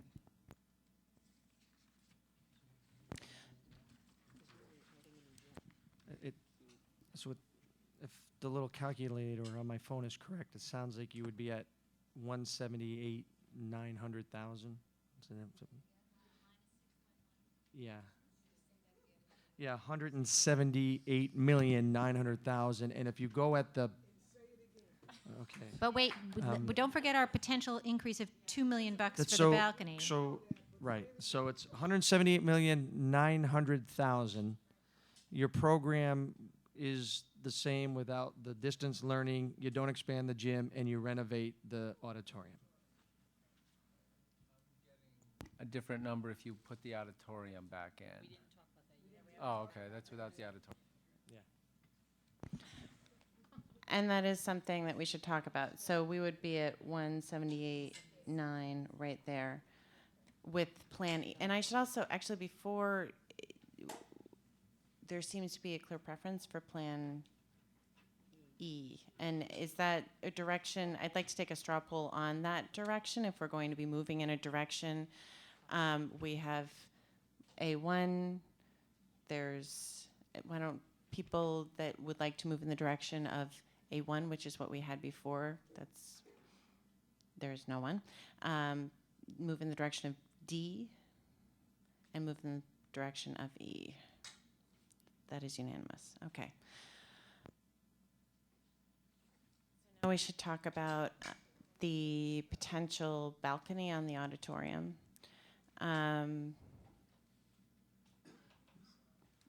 Should I just take a straw poll? Does anybody want to discuss it at all? Go ahead, Sue. So the issue for me about the auditorium does have to do with the ability to have all of the students in one space. And what weighs in favor of, for me, why I would support adding back that money, but would want you to really work really, really hard so that your numbers would come in under 180. And that would be because, and I was just there last night in the auditorium, which is, I mean, if you look on my Facebook page, it'd be kind of hard to see the people who were singing and the lights were all the way up. So it's just a, you know, it's really a cavernous kind of place. But the balcony allows for students to be in there all at once in a small learning community where without expanding the existing gym, it makes it very difficult to actually use that gym for that kind of number. So I'd like to be able to see the building have the space for at least an entire class of 9th or 10th or 11th or 12th graders. But I would like to sort of get a sense of how flexible you are, what the range you think would be for the addition of the balcony. Because I know it sounds like it's silly when we're talking about just a couple of million and something would then be 180 and change versus 179. But for me, that actually is just a place I don't want to cross over, a line I don't want to cross over. Ann's got something. I just want to get a clarifying on what Sue's asking about, because I think that's absolutely the right question, is how, in our 3,000 student estimation or planning, how many of those children would be in the freshman class? So the question is, how big does the auditorium need to be to house the freshman class? I think that's the question I'm interested in. I think that's what you were saying, Sue. And if I could just weigh in. So I talked with, reconnected with Dale Gatto, who's the current principal at the high school. And we talked about facilities, and she had been really passionate about wanting to have a full class in there. When I checked in with her about that, she said, she said, you know, when I was thinking about it in terms of small learning community, that might be the more important number, which Ellen brought up, about looking at it in terms of small learning community in the auditorium space as opposed to an entire class. So she was willing to, she said, you know, if we can do it so we can get an entire class in there, great.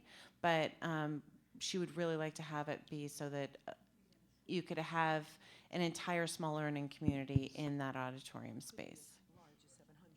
Which could be, with 5 small learning communities and 3,300 students, could be 700 students, which would mean that some sort of...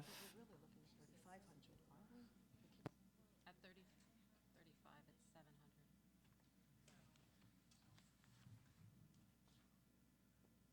it's 700. So that's I mean, I guess that's something that we should we just straw poll that to see what people think that we need to, because the known is, we know what renovating the auditorium costs. Vicki, it looks like you're ready to chat.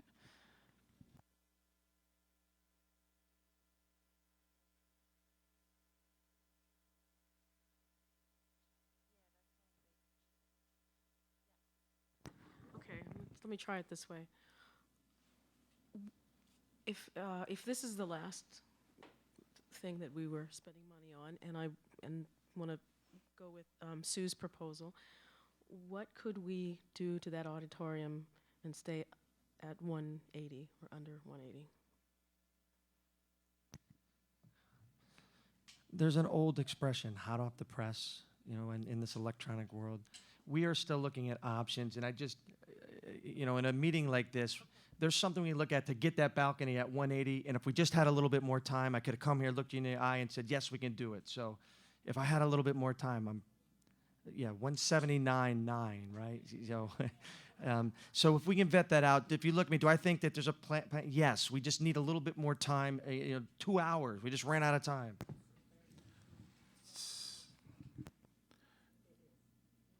I mean, and I think that, so maybe we need to segue into timeline at this point, because that's something, if we're looking at winter, spring, which was the direction that we were headed in, that impacts whether we vote tonight or whether we vote at a different time.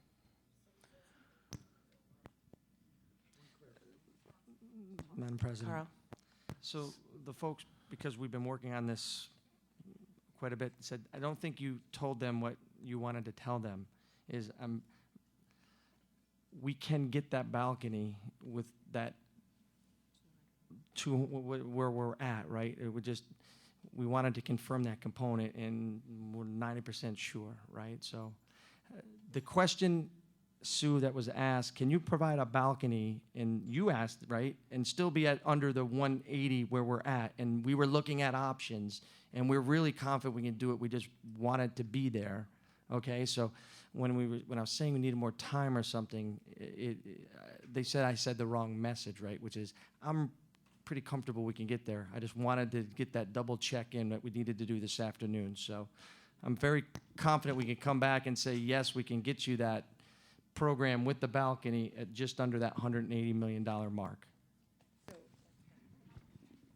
Right, so I get that you're comfortable, but that would require, if we were going to straw poll, which then would lead to the next topic of conversation on the high school rebuild, and then ultimately get to a vote tonight, let's say, you could not, that's like a statement, not like a question at the end. You cannot, there's a better way to put it, come back to us where the number you actually put down on paper starts with 1 and an 8. So so let's understand that if Yes. you're going to give me your comfort, you have a great smile. You don't do that very often, but, and I know this is serious business, but I just, language being important. Comfort is good, but for us to want to move forward and to do this kind of real soul searching and work and compromise and all of that, my perspective is that means that when you do come back with the exact number, that we would be acting tonight, if we did, on something that did not go above 179, and that would be the higher end, the 179 and change. So that's my. So could I, yeah. Go ahead. I didn't vote for extra time, right? I always like to say that. So we're down about, what is it, 15 million, 16.5 million, roughly. Can we adjust the contingencies by an equivalent percentage? Yeah, so when we looked and factored all those numbers in I gave you before, we factored in all the contingencies. So those percentages that I explained at the workshop earlier are the same. So those have all proportionately been reduced down. So that's been factored into. That's already been factored into the numbers, yes.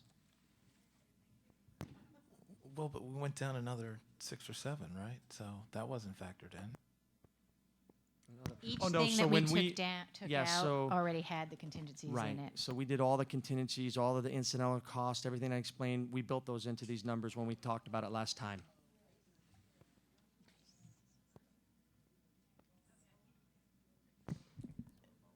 So should we now, I think that we can talk about an addition on the Should we straw poll this balcony? Let's straw poll the balcony. Straw polling in, go ahead, Vicky. Oh, man, sorry. No, it wasn't on. How many seats were you recommending? Was it additional 200 more or something like that? I'd like to come and tell you in definitive, that's where we were working those things out. How many seats? Was Yeah. it 225? Was it 200? Was it 175? Rich, it was in that range. Please tell me if I'm misspeaking. Okay. I just want to get more seats in there. What it's going to do is the sight lines and the roof line, we're going to get the maximum number of seats we can in a balcony space without getting into real big dollars of trying to modify the structure. So can we straw poll if you would like to add the balcony on? Oh, do you have a question? Can we just get the exact number on the freshman class? I have the approximate for the entire school, but not for the freshman class. Well, actually, no, because we don't have the population. I mean, I can show you the 9 through 12 district forecast, but the forecasted numbers did not get into grade by grade. We don't have the finalized report yet, so. How many children in the freshman class right now? Last year.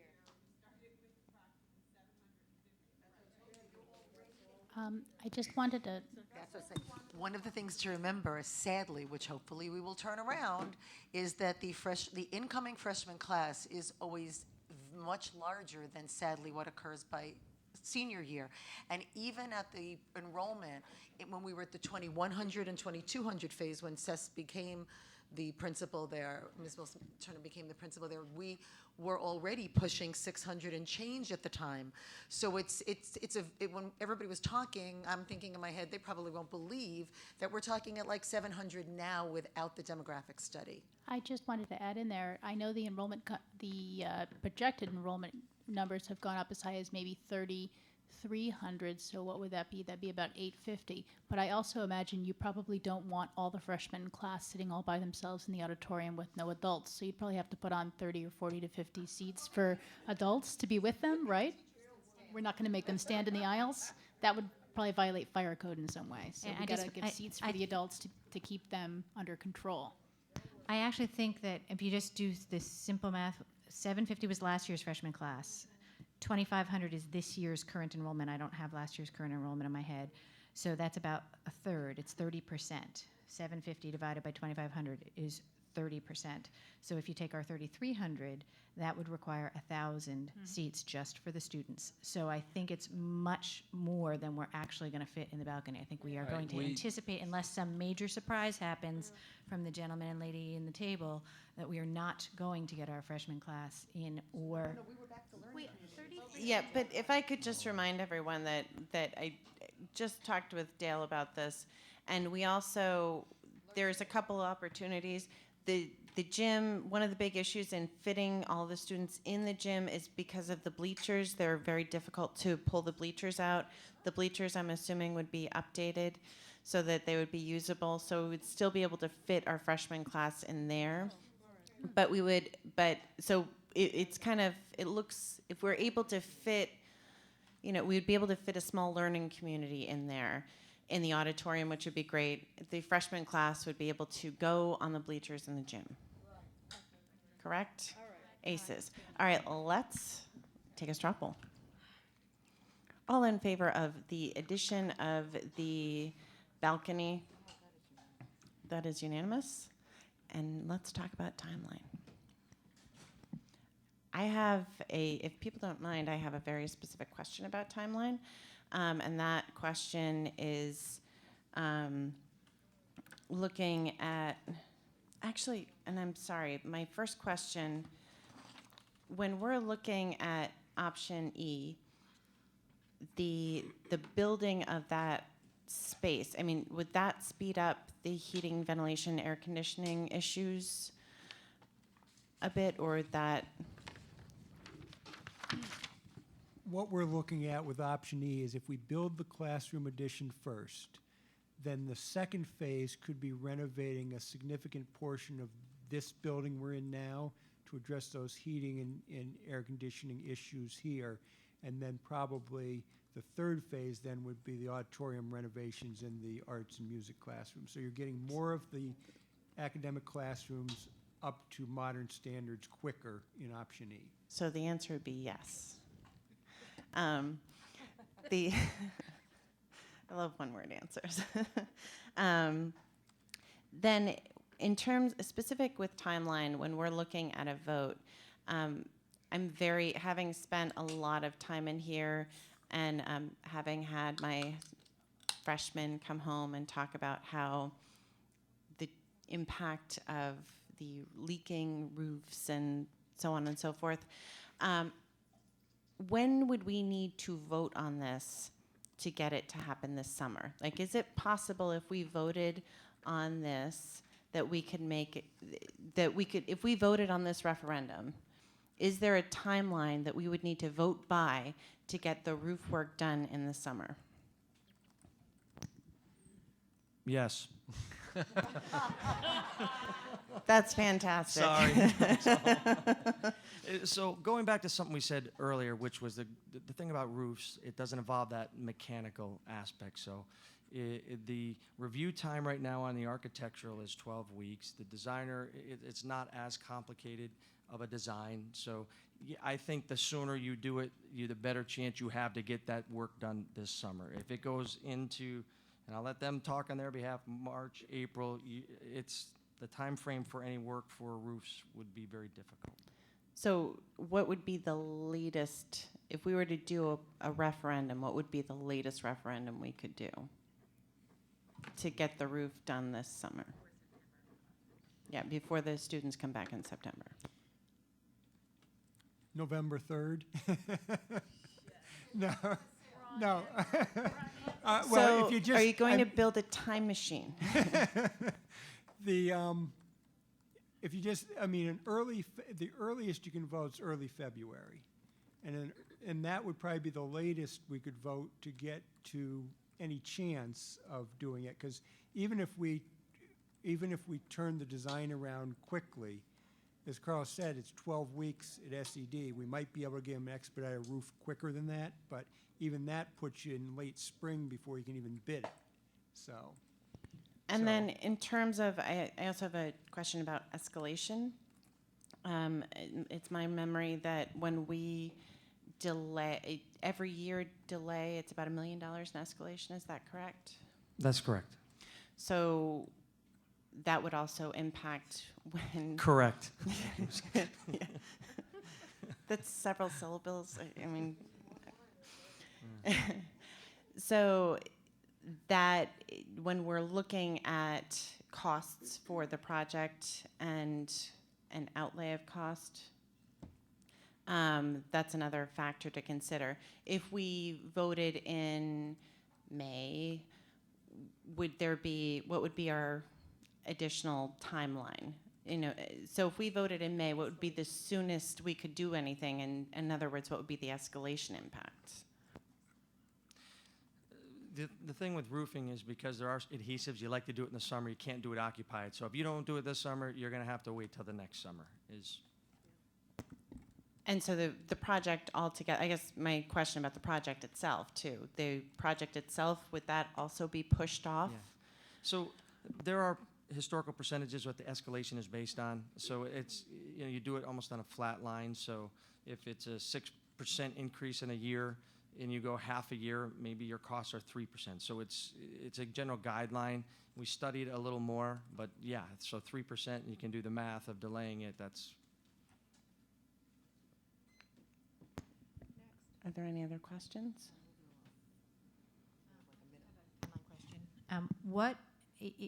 How long do you need to pull together the complete information? A couple times tonight we've said, hey, what would the state aid impact be on item E, on option E? And you've said, we haven't run the numbers yet because we were still figuring out option E right up until the moment. So what does that take for you to actually put that together the way we had complete information? We have to work with people who aren't at this table, our other consultants, fiscal advisors, but I would say a week to 10 days, depending A on week to 10 what they days. have going on.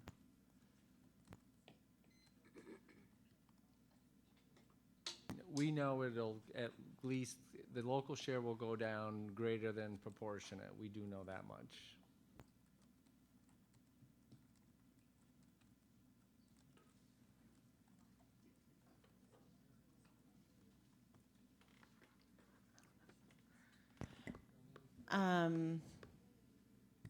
How much time do we have left?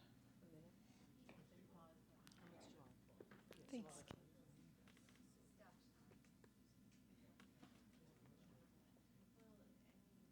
So the question is, right now, it might be interesting to hear from the public at this point, and then kind of get back in what we'd like to do next. So if there's, I mean, is everybody, could I get a straw poll of? Going to the public? Going to the public at this Yeah, stage? sure. All right. Greta, if everyone, when they come forward, if you wouldn't mind saying your name into the microphone and speaking into the mic, and everyone will have 3 minutes, and we love everyone and appreciate everyone for coming.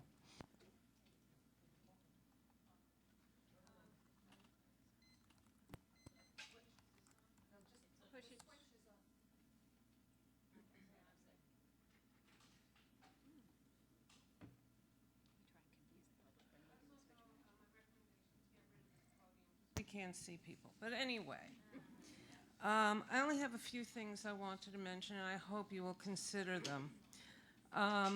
One was a question that I believe Ginny asked, the space between the gym and libraries. I know that gyms are loud. They're right across the hall from each other, so I would really want to know that the library and media center, that young people can really have quality time in there and not deal with the overexuberance of people in the gym. So I don't know which plan this is, but that's number one. Number two is, having listened to Ginny and Anne in other meetings about the 15 years between plans and all, I think we can all agree that everything is moving faster and faster as each year moves along. So I would really love to see the full plan, because if, for instance, you can't do distance learning, I know that there are kids right now who are doing all of that, doing all the Khan Academy stuff. So we're pushing our kids further behind. And I have a real problem with that, because we're going to be behind before the school's finished. So the other thing, Bill, I think, just my rough math, my algebra is pretty good, but my rough math on the part of the program that was plan was 196 to the 185, is a difference in 1 penny a day. 1 penny. I just want people to think about that. The issue when you look at the wards that voted for and against really had nothing much to do with that penny. And I hate for us to compromise over a penny. And I guess what I'll leave this with is, I think we have to do a better job at marketing, meet with our opponents. What do they have against this other than what they have against our kids? Just going to say it. And another thing that I had heard Warren Buffett once say, the way to fix our school system is to not allow me to send my kids to private school. So think about that too, and think about if this were a plan that Warren Buffett or anybody else whose name we can mention here were planning for their kids, would they compromise on a penny? Thank you. Thank you very much. Is there anybody else that would like to comment? Come on up.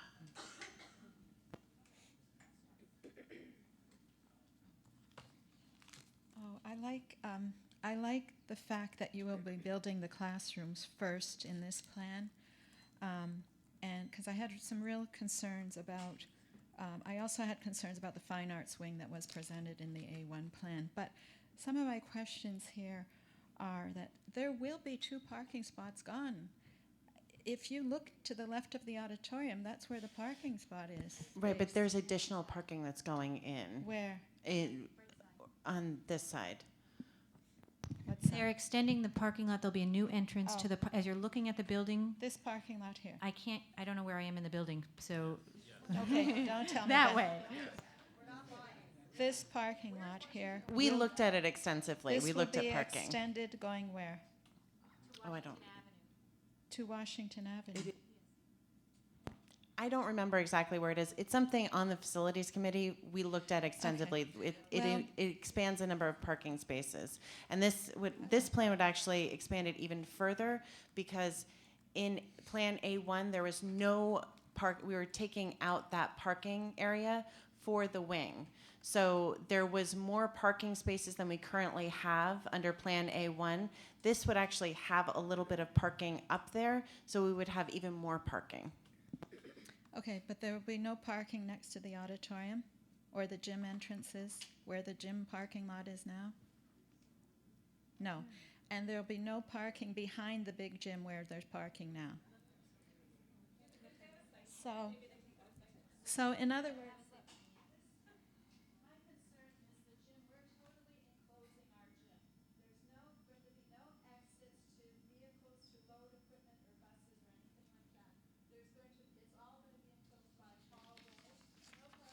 Oh, that's 3rd floor.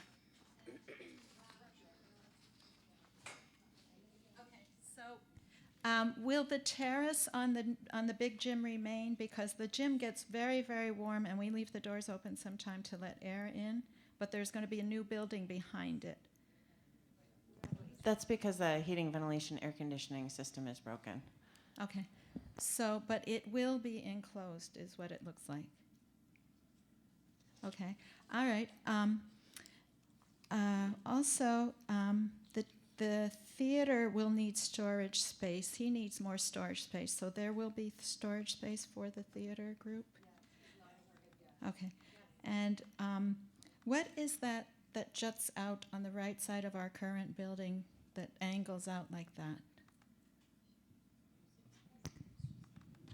Why do we have to do that? It provides 2 things, in fact 3 things. The first thing it does, it allows us to get double height space into the CTE spaces below, doing it mostly in new construction as opposed to in the existing building. And it also allows for the proper sized science rooms that are very difficult to get into your existing building because of the column layouts. And by building a little bit of more new construction as opposed to putting it in there, we gained some building in units. So this building will actually be changing somewhat because CTE will be right here where we are now.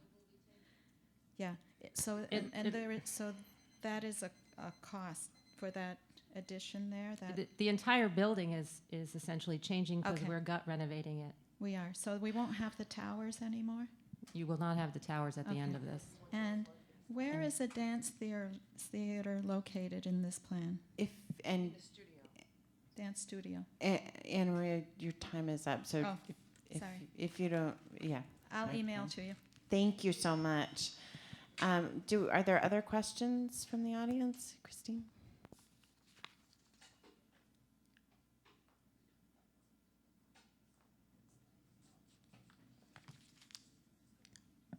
Hi, I'm Christine Carrera. I live at 18 Elm, and I wanted to make my plug for sustainability for the project and engaging the students in the process in terms of construction, new technology, budgeting, everything there is about the whole project, engaging the students in that learning, and also the option to spur economic development and teach the kids about that in terms of business and micro enterprises and micro lending and all those exciting things. That's one point I wanted to plug. I plugged that earlier today, and that's really exciting. Acoustics were mentioned. I'm hoping that acoustics are addressed in the design. Often that's not the case. You end up having problems, so hopefully that's really being There's a lot considered. of nodding going on. And my question about the parts that are being renovated, I got rehabbed. How my concern is that I'm sure you've taken this into consideration, but I want to make sure that it has a different feel than what it has now. That it doesn't feel and look and the same as what it is now. So I'm sure you, as architects, have dealt with that. Just want to make sure. The courtyard, I understand now it's open air. Is there the opportunity or possibility of making it an atrium space that's actually covered so that it could be indoor-outdoor space, but like not get rain and snow? And a site plan would be helpful for orienting and understanding how the overall building works in terms of the fields and parking. And what else? Marketing. I think that there's a lot of great opportunities for marketing. The exciting parts, the sustainability, and also what Frida said about the cost implications of changes to the project. Does that mean my time's up? I don't know what that means. I have 1 minute left? Okay.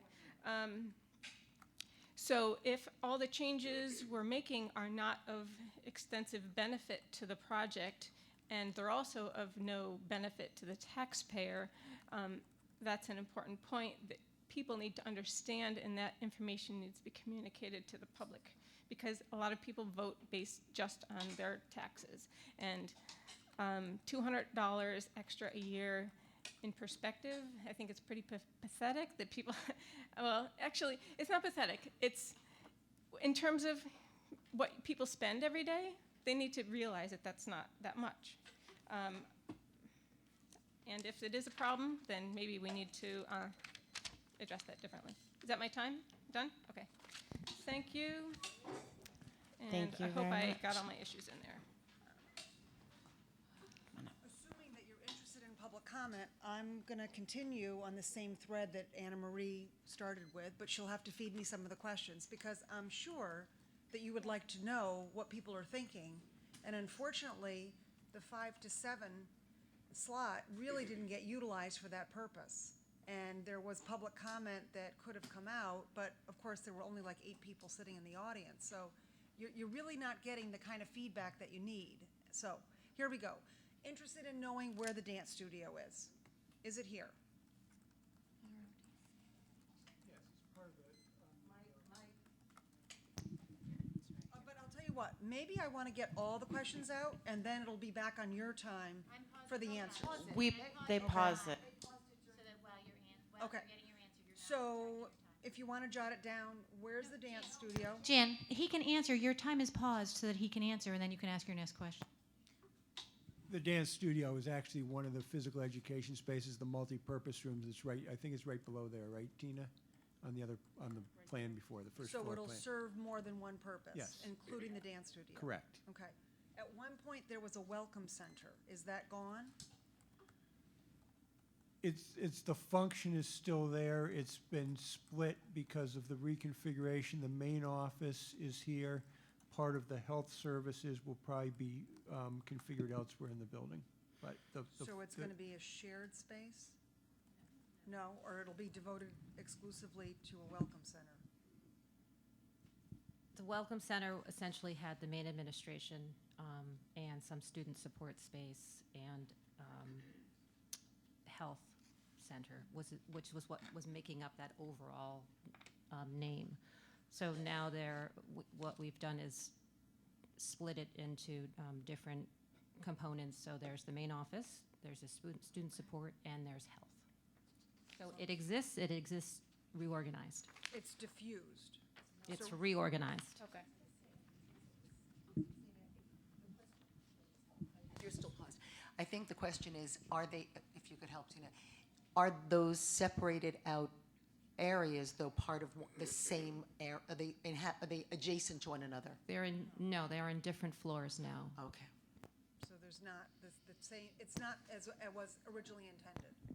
it's not a welcome center anymore. It's not the same concept as the welcome center. Now it's a main office as opposed to the concept of the health center, student support, and office space altogether. Those are split into pieces. The amount of space is the same, but All it the- is split up. Correct. All the program space is still there. It's just divided up differently. Okay. By Anna Marie's count, there are 70 ROTC students that are not accounted for in the plan. Do we have that right? No. What do you mean? Special ed has replaced the ROTC room. Oh, special ed is in the ROTC room? But are you wondering where the 70 students are? 70 Where will ROT. ROTC be if special ed is where ROTC is now? Where is ROTC going That to would be be accommodated? that's a programmatic plan that the principal would make. That's not an architecture choice. So That would there's- be a principal choice. Okay, so the room is not identified, but presumably it's included somewhere in the plan. All academic programs are included in the plan. You're asking a detailed question that is in the next phase if the citizens vote for the project, but we are not at that level of detail to make room assignments for programs at this time. Okay. I do want to just say that if there is not parking near the auditorium, I would think that'd be very difficult for people with any kinds of mobility issues to get there. So I don't know if I heard what you were explaining correctly, but it seemed like the parking was going to be further away than it is right now. You wanna?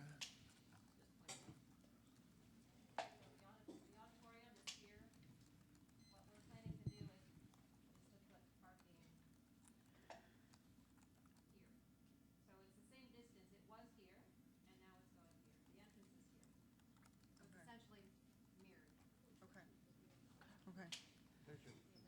Okay. Anything else on the list? Additional staffing. Oh, yeah, the other thing was, a lot of us in the community want to know about the additional operating costs. We heard from Bill Hogan about, yes, of course there will be additional maintenance costs, which is not a surprise. But then what about the additional staffing? Because there's the cost of the building, but then there will be additional operating costs, right? Do you mean Staffing. staffing in terms of more teachers for our students? Yep, more teachers. Well, if we have more students, we have to teach them. So yes, we need more teachers, but that depends on the number of students. That doesn't have anything to do with the facilities plan. So there will be no additional staff If we have, necessitated by the unless size of the building. No, the number of teachers that you have is directly impacted by the number of students. And only by that. Yes. Right, okay, but there will be additional maintenance costs because with more space. The other option would be to rent another building somewhere and pay for that space and utilities and staffing over there. We have approximately another 500 students coming, and there's no room in this building. The building is totally full today. There's actually large classrooms where we'd like to reduce them, but we can't even hire another teacher because there's no place to put the teacher. You have teachers that travel 3 or 4 periods a day. They don't even have a home, so the kids can't find them. So that's what I was trying to say. It's not an option. We have to have space, no matter what you do, whether you do it in a new facility or you put desks out in the parking lot. You've got to do something. Right, yeah, see, that kind of dialogue doesn't really help the community understand because there's just a couple of us here. There needs to be a forum where people are in a position to ask a lot of different questions because there's a lot of information and there's a lot of misinformation. But there hasn't really been a forum for people to get their questions out and get answers to their questions. Okay, so. Just a quick question, Ron. How many community meetings did we have? 50. One board member, a staff member.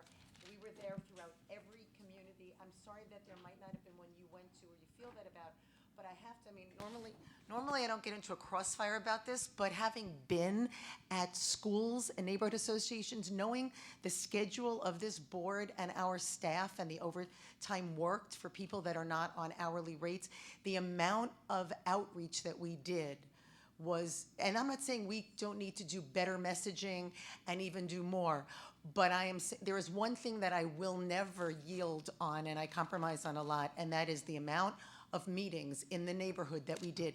Even on a moment's notice, Ron would say somebody has asked for another meeting, and and I mean a day or two's notice or less, and we were there and we were out there. Sometimes there were 2 people. At North Albany, there were like 4 or 5 people, in addition to people that came for a parent workshop, but we were there, and there were 2 staff people and myself. So I get, there are certain things I get heated about. A lot of times we agree on what I get heated about, Jan, but about this, I cannot agree with you. I just want to clarify. What I'm saying is there were a lot of meetings where you imparted information. It would have been good to have a meeting after the vote and find out, like a postmortem, okay? Okay, and today did not serve that purpose, and I was kind of disappointed because I heard Edith put out some good questions, and it would have been good to have some answers to that. And I think there's more out there, but I don't know that we're going to find out.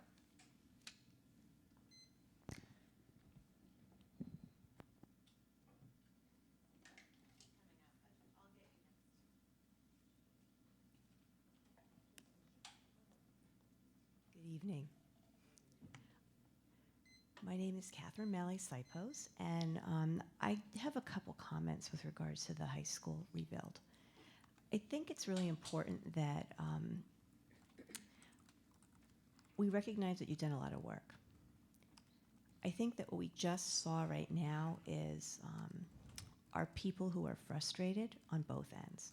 You've done a lot of work, you're volunteering your time, and then there are other people that have different positions. And without getting my own personal opinion in this, I think that communication is really important and marketing is really important. And when I heard the district come forth with the plan, and it was called Reimagining, it kind of reminded me of a lottery. And I think that there needs to be a concerted effort to just speak in simple language, talk about what needs to be done, and talk about how we're going to maintain it. And this is a community house.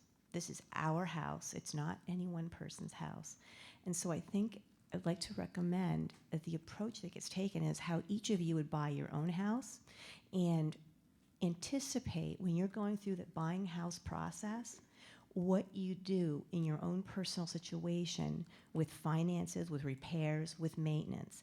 And if you could perhaps take that approach with our community house, which is our high school, and anticipate all those questions and use your own personal experience, I think that you can be successful. And what I just saw before is part of the frustration that many people in the community have, and to listen to it, and perhaps we can move forward in a positive way. Thank you. Thank you very much.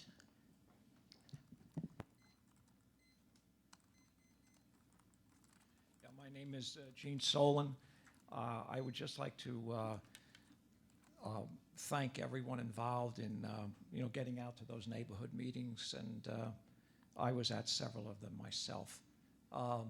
I think as non-professionals in this, despite the best efforts to communicate, it's a lot of information to absorb. And in some of those neighborhood meetings, they got 10 issues on the agenda, so they only give you 10 minutes, 15 minutes, and it's a lot to present. Here we are here for several hours, and you start to understand a lot better. I think one of the critical things, way beyond the tax implications, and it has to do with communication, is the next time you go out on the referendum, there needs to be a connection made between the high level of failures starting in grade school on those exams and what this project or plan is going to do to erase that. My understanding of a couple of meetings that I've been at with the reading scores, with those tests at the 3rd grade, the failure rate there is a little shocking. Then you get to the middle school, and the failure rates there and the problems, right, is very is very difficult to comprehend. So in endorsing this, I think you got make the connection that this is somehow going to have a connection that produces good results, not 10 years out, but starting with those young kids in the early grades of the elementary school. Because I think in the vote there was a lot of, in the background, that haunted a lot of people's decisions about whether to vote positive or negative. Thank you very much. Come on up. Charles Parmley, joining my wife in commentary here. I think one thing that's on my mind, at spinning off of what this gentleman just said, was this is where I was at too, which leads me to my question. And I'm just wondering if the receivership effort fails, how does this affect the school building? Does it stop? Does it slow down? Do people have to sort of collect themselves and go forward? And I just, just again, spinning off of this distance that seems to be, or this disconnect between the board and some of the people that have commented, meetings, people not going to them and so forth. I've long said that I think apathy is boundless. I mean, you can try as hard as you want to get people to come to meetings. Jan and I have been to many, many of these board meetings, and we'll continue to come as we are able to do so. But it's a real quandary. You need to keep making the effort. Hope you do. I'm going to be living in Albany well beyond the next few years, and I want to see this whole process succeed, because I want people to come into Albany because of the school system, not because they want to go somewhere else because of Albany. Thank you. As far as receivership is concerned, there's no correlation or relationship between this building project and that receiver. If it should fail and the citizens have already voted in on the referendum continues. The receiver can't come in and say, sorry folks, too bad, too bad, too sad. All that work will continue to move forward. And so there is no direct connection between the two. Thank you so much, Superintendent. Charles, I think you may have been asking something a little different, or maybe you weren't, which has to do with, because I've seen it out when the vote was going out, people did speak about this. They had asked and they wrote in questions, what would happen? You build a new building, but if receivership fails, or after 2 years for the high school, then we have this brand new building we paid for and ellipsis. And so if that's what the question in part was, the response by me is that you still have 3,300 students, or even if it's not 33 and 300 leave and go to Del Mar thinking it's better there, and you're still left with 2,500, 3,000 students who need to be educated. And the whole reason we can't have swing space is because there's really no place to put an entire high school of students. So in a sense, the children still need to be educated, and they still need to be educated by the city, and they're our kids and they're our children. And whether it is an outside receiver that state ed would, in other words, because you know what the law says, if the internal superintendent receivership fails, then an outside receiver gets appointed, voted in by the board to be approved by state ed. But these children, which are still our children, still need to be educated, and it's still this building. It is the only high school. It's still our children. So if in any way you were asking that as well, I mean, I know people did during the process ask about it, and that is the reality. So there is still a building they need to learn in, and they still need to not be overcrowded in it, and they still need to have proper learning environments and solid building materials in which to learn. Are there any other questions? Come on up. Hi, my name is Janine Sullivan. I just, it's a personal question that I've had, that I've asked a few people, and nobody's had the answer, and maybe it really is, there's not this level of detail, but I would like to know how many sinks are planned for the art rooms. As many as the art teachers determine are appropriate for the program once we meet with them. That's like a next step thing. So Okay. right now we're on that's the layer of really looking into the design, and a big part of that year that Carl talked about in the timeline is Rich and Tina actually going and talking to the teachers and talking about what their needs in the program are. So that's when decisions like that will be made. So how do you come to a cost with like the, then there's plumbing and what all of that, how do you come to an accurate cost? On button. So when I explained the budgeting before, there was an item that said design contingency. So we know sometimes that if I plan for 8, some might need 9 sinks. So there are components based on historical information. So we've covered some of that in the budgeting process. And my one other thing is that while I do appreciate all the work that you're doing to try to cut the costs, because I do know that was the issue for some people that voted no, I've heard a lot of other reasons that people voted no, and I'm concerned that those might not be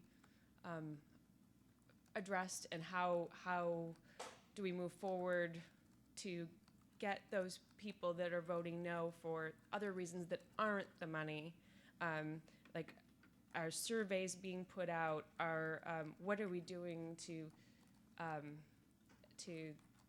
catch those people, I guess. Thank you. One quick comment on the surveys that has come up 2 or 3 times tonight is that we had about 50 public meetings, and we did listen. We spoke, we presented, but there was a lot of feedback given to us throughout that process that kind of got us arrived at the project that we did. So there has been feedback throughout the process. Just to clarify, Bill, because is talking about a different, 4 dozen meetings that occurred as part of the everybody come and sit here during the planning stage. So I don't want it to be confused that somehow we designed it, we decided what was going forward, and then we had meetings to try to have people vote in affirmatively for it. That was a separate piece from the meetings you're talking about.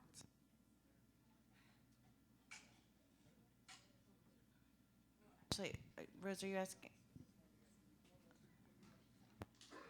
But Rose, if you don't mind, let's just finish questions from the public. Oh, I thought you Is were there finished. anybody I'm else in sorry. the public? If not, then.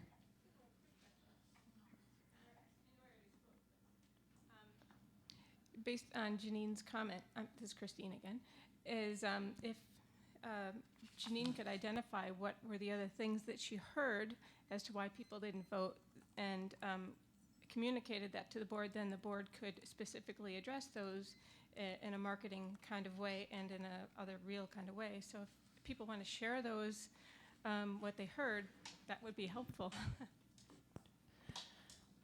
So I believe we are all done with public comment. Well, she's not. I mean, she is technically but go ahead, Rose. I'm technically what? I want you to make sure you finish your sentence. Okay.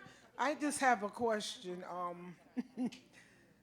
If this is just for my own personal knowledge, if we had a swing space to put these kids in, what would your timeline be? Would that 7 years diminish to what? This is just out there thinking. You could do it. The 7 years wouldn't change unless there was relief from the 5-year maximum cost allowance window for the state aid. That's really what's driving the 7 years, not as much the availability of swing space. It's the state aid thing. So it has to be thrown. I think that's something you all, I don't even know for sure if you said that to us before. But okay. You're getting ready to say something, hon? You go first. Well, however, I mean, just a couple things. 'Cause There isn't really any available swing space. Oh, I So, know that. Well, I don't know that. if we're looking my, for swing My space for- reason for asking is, I know I've told you I was just asking to be way out there, but people are having a fit about how long this is going to take. Right. And I don't think it's been well explained to them what is really driving this 7 years. That was my reason for bringing it up, okay, Jenny? Thank you. So what's mainly driving, and it was in the presentation earlier, is the A1 plan was the phasing component. The plan we're discussing here tonight actually might bring some pieces of construction in. We might have a longer dark period if the aid window doesn't come up. So you might do a project in 3.5 years, have to wait 1.5 years and finish the other component. Those are the things that you would have to go back on the aid. So if the aid component, getting into the two scenarios, we said we would ask, we'd see what we could do. If that doesn't come back, then it would still be the same. But if we could get relief on that, and we've talked to SED a little bit, you could bring that up with a plan like this compared to A1. And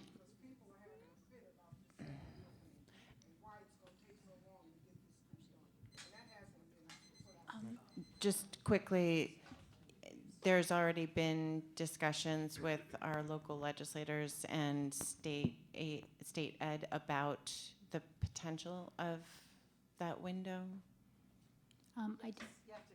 Yes. Yes. I did want to comment briefly about swing space. I keep hearing that their swing space is not a possibility for this project because there's no swing space that could hold all 2,500 students. But I don't know that there's a necessity to move all 2,500 to 3,000 high school students as one group, as opposed to moving specific grades or specific small learning communities where I'm sure there may be a swing space that could fit, for example, one small learning community, rotate one out, therefore allowing more room in the rest of the building to work perhaps more quickly. And I think that while on paper might be a good idea, our dilemma with that would be the availability of teachers and to staff that additional building. The other piece that would happen is choice would disappear for whoever that group is, and that will meet with an awful lot of resistance when those students do not have access to music, art, PE, IB, AP, et cetera, languages. And so you have to move a large number, you have to move all the students and all the staff in order for that to work. Because if I remember correctly, right now, only about 50% of a student's classes are actually taken within their academy. And so it's not as simple as just moving an academy because they have to be able to be. Correct.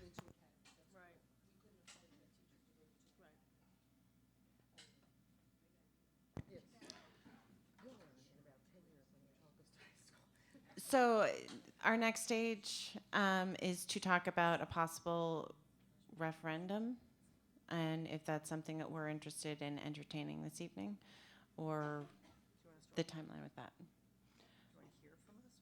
Yeah, let's. Well, let's.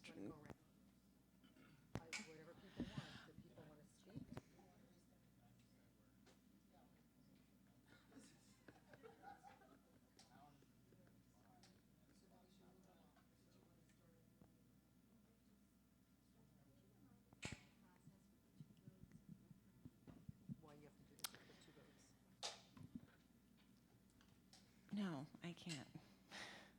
So, yes, I can. Yeah, all the nuances of the referendum. So any referendum has to, any vote has to happen 90 days after a vote. You can't have a vote and then decide several days later you want to do another vote. You have to have a 90-day window between two votes. That is the public vote, I should say, yes. As school board members, we can vote as often as we'd like.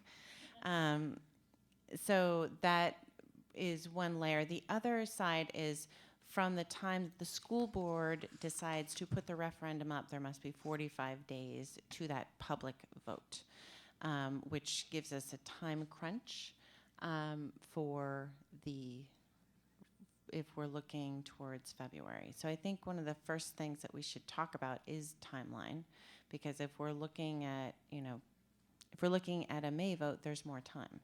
If we're looking at a February vote, there's less time.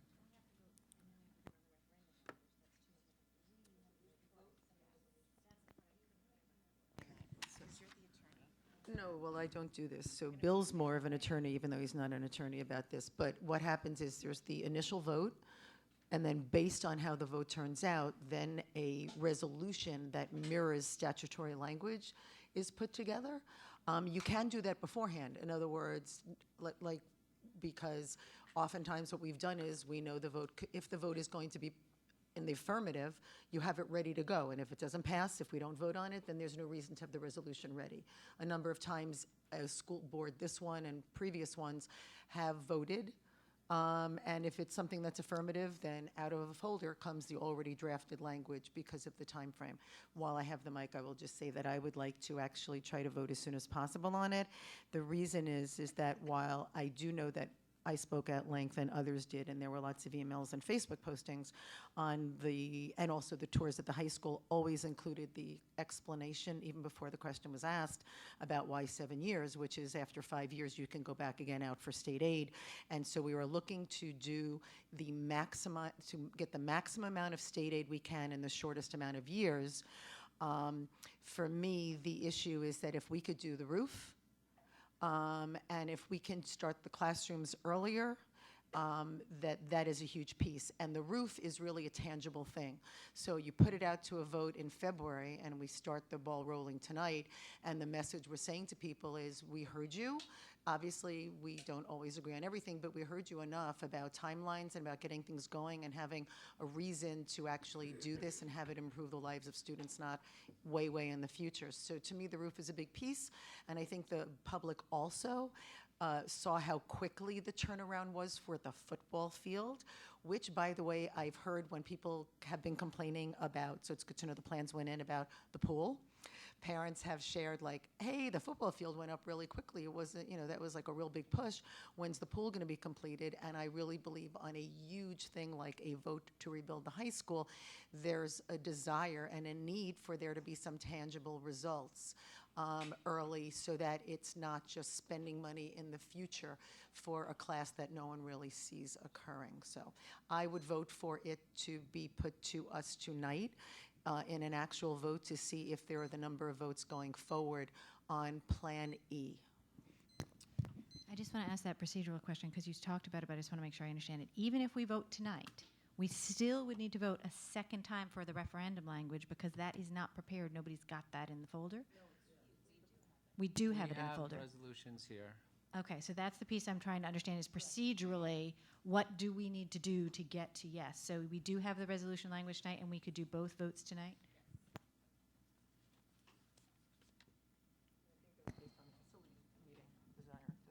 Yes.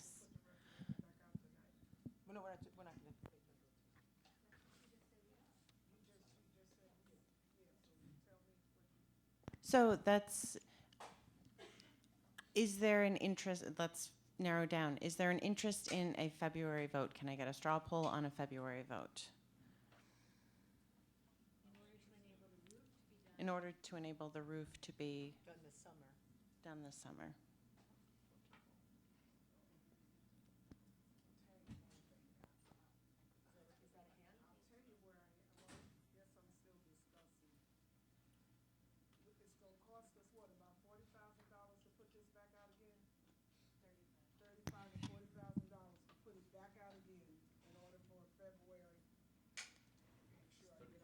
So people can hear me. It's gonna cost us about $40,000 to put this back out again.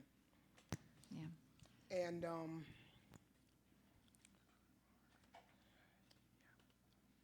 I just don't know. That's for what was the other date you were considering? March, February, May. April, spring?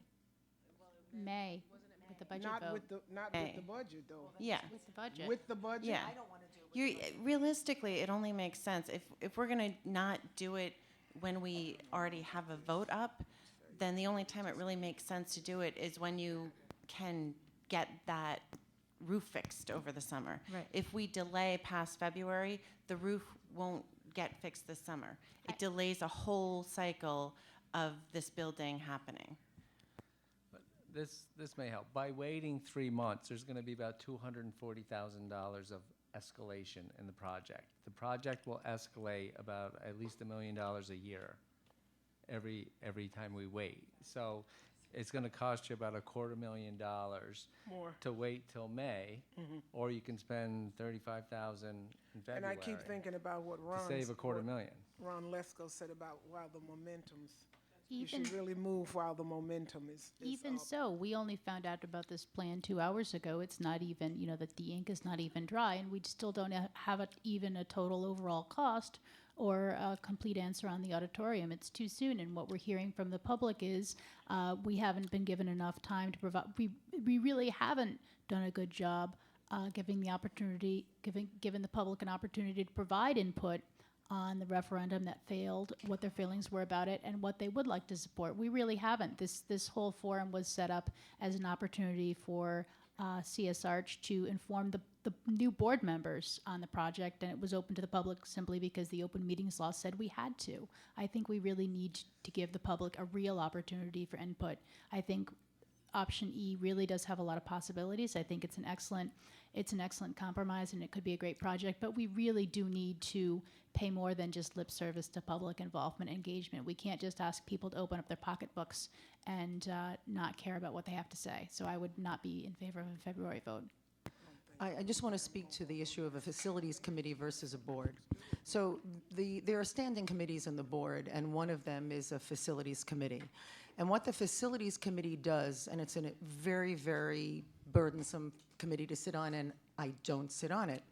And I don't sit on it, others had sat on it, and it's very involved and it's very detailed, and they have long meetings and a lot of work, and a lot of boards actually, other than ours, we've heard about this from NISBA, from consultants, actually do a lot of work in committees. Committees are open to the public, people can go, and the board meetings are shorter, and they do a lot of work in committees. And part of what happens is there's a trust you have for the people that are on, and I'm not saying for you, but for me, the trust that you have for the people who are on the facilities committee, just like the people on the audit committee and any of the other standing committees. And so the idea that this was something that was just because it was presented now, while individual board members may not want to vote for that, for me, the issue is I wasn't at the facilities committee, but I know that it was a very long meeting, that these issues were discussed, that the architects and and Turner and CS Arch went back and crunched numbers, as did Bill, came up with all of these ideas. And basically, this is, to me, and I don't want to say a no-brainer in the sense of being pejorative. The reason I use that phrase is that $196 million project was one that was spent multi-years going through. And we were willing to put it to the community, and the community wasn't just a part at 10 and then a part at 97, but actually there were a lot of problems with the ballots, and there were a lot of ballots that were blank on the back, having gone through the absentee ballots. So whether one considers it that it's split in the community, or it's that there were just like 2,300 write-ins on school board vote for the school board members, which it was a crazy kind of situation in terms of the ballot with it being on the back. So I actually don't believe it's like an 11th hour issue. I believe a lot of hard work was done to take a project that we believed in, that I was willing and still am to vote to go back out at 196 and just do a much better job of explaining why the building should be there. But I also believe in compromising and listening to the public. And my voting in affirmatively for this 179-ish type thing is because I believe that it is listening to the public, because I would just put the thing back out and do better work on it and do a better marketing campaign, make sure alumni and others get their absentee ballots in, et cetera, et cetera. So that said, I just want to explain my vote isn't quick, and it's not just something glib, but something that I believe is actually listening to the public already. And I cannot support going out for another X number of months and having people weigh in. The public had been included tremendously, and now we are coming back out with less money, trying to adhere to the great needs of the students while not compromising that and bringing out a more economically reduced project that still meets the needs of our high school. I'd just like to ask a question. I'm hearing you, Ellen, and I'm also hearing Sue, because I don't know how much more we could have done. I've been with this thing, I think, before every board member that's here has been with it. And I've been with CS Arch in this last phase from the very outset, and I know how hard we've worked to get this out. But I would just have to ask you, what else do you think we need to do with getting it down to 178 million? What else do we need to do with the public, or to the public, or for the public, to make it feel like we've done all we could to get because right now I'm at odds about that. I really don't know what else we could do. I'm saying no more to the public. I'm saying we partner with the public. We don't talk to the public. And I'm not talking about the work that everyone's done, the massive amounts of work that the board has done in advance of November 3rd. I'm talking about after the referendum was defeated, we owe it to the public, despite the narrow nature of the defeat, to come back and ask them what they want and ask them what a project is that they'd support. I think, and I'm not trying to say anything bad about the facilities committee that's worked hard on coming up with this new plan. I'm saying it sounds like from talking to the architects that this plan is still being finalized. They don't have all the final details yet. They don't have a complete cost. It's not 100% done. I think I would like to see a complete plan with a complete cost and a complete auditorium And capacity what before I kind were of to vote. timeline are you talking about with that? I would see a timeline to vote at the May budget, because I really don't think it's ever a good idea to put forth that extra $35,000 for an additional vote, especially in the middle of winter, where a lot of people do not want to leave their houses in the middle of the winter in the potentially inclement weather. If it was a no-brainer that we could get the roof done over the summer, that would be a different issue. But it sounds like that's, even with the February vote, not a guarantee. So it doesn't strike me as being the sensible thing to do right now. I would be in favor of putting this before to a referendum in May, though. With the budget? Yes, I would. Oh, I don't know about that. Well, I'm just thinking about if you folk want to, go with, if the 4 votes are here for it, I'm just deciding whether or not I want to be with it or not. It's what I'm, beg your pardon? Oh, we need 5. Oh boy, then we got another problem here. Because I'm gonna tell you right now, I'm concerned. I know we worked hard to get the word out, but there are still factions of this city that we didn't impact like we should have. And in those factions of this city, I believe were about 150 of the 96 votes that we needed. So this is the other thing that bothers me about taking it back out. Are we going to get into communities where those 96 votes are? I'm also alarmed because someone earlier brought out the point that it went down not just by 97, because it was so close to begin with. You had all those other folk, 500 or so, that said no. The 97 just took us down. So this is close, and that alone tells you that the city is not really gung-ho or together about this high school, okay? And, I just don't know. But I don't know if we should wait till May and going out with the budget. I don't know if that's smart either, because that's too, and you're telling me this is racking up almost $500,000 by May? No, more like $250,000. I mean, it's about $1 million escalation a year. So about $83,000 a month. So 3 months delay is going to cost you like $250,000, yeah. And I also thought about the winter and people actually coming out to vote in February. We don't want to cut off our nose to spite our face, and even in our haste and wanting to do this. And Sue, I feel you every step of the way. I know exactly where you're at, but I just.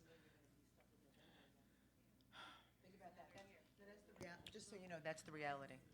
Well, we'll be back in the middle of a presidential. Vicky has a comment, so, and then I'd like to add something too. Maybe Can I make a motion? Raise your mic. I'd like Raise to your make a mic. motion, actually. What? Could I do that? You can, but I'd like to add to the discussion. Like, we'd both like to add to Okay. the discussion. Well, then I'll just make it a discussion point. I would, this is, okay. I want to suggest that we entertain the idea of going forth with the earlier vote, putting it back out to the public in February. No more than, Sue, what was your amount? 180? Okay. Okay, under 180. And I would like to suggest then that we have a slightly different kind of campaign. We've still got all of our materials, and I think we all agree. And I think we also have to then really talk about what this school does mean instructionally. Why are we doing all of this? It's not just to have a beautiful building, and I've worked with enough schools where we have all these wonderful buildings, but that only lasts but so long, because what's really needs to happen is what's happening in those buildings.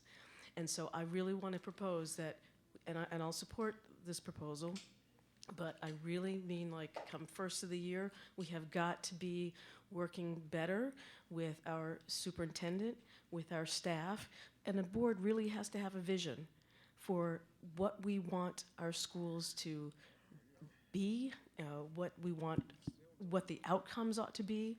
We've got to help make it happen and give the support to our staff to get the job done. So in other words, we've got to come up with a collaborative vision, be on the same page, set good policy, stop micromanaging, and let our leaders do what they need to do. And so I will support that proposal if we can begin these discussions first of the year. And the only other thing I'll add to that is, I think I said this at the last board meeting. If we put it back out and it doesn't work this time, the community will have spoken, and we're gonna have to live with it. That's where I'm at. And I think what will sell this project now, and what really sold me on it, was the absolutely increased, the fact that the local share was going to decrease even more dramatically than the overall cost of the project. But again, before I vote yes on that, I want to see numbers. I want to know. It looked like my back of the envelope math that the local cost might go down by 15% or more. And before I vote on it, I want a final detail on that. I want to be able to go back to the people who voted for me and say, you know what, this project is still over 100 million, but your local share is going to go down by more than 15%. So it's a bargain at this price. But I want to know that for sure before I'll vote on it.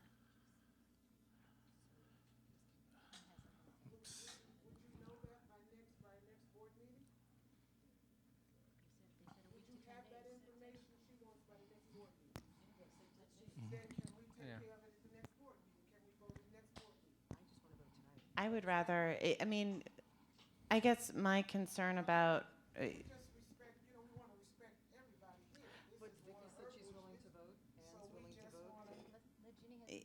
I have a few, well, do you want to say your thing? So one of my concern about waiting is if we're all looking at a February date, then we can't really go and start talking to the public until we have this referendum set. We can't. So that means that we're missing 2 weeks.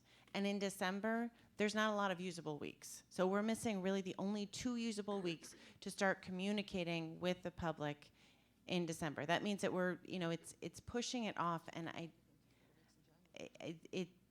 I personally don't like that idea. If we're already moving in this direction, then it makes a lot of sense to do that.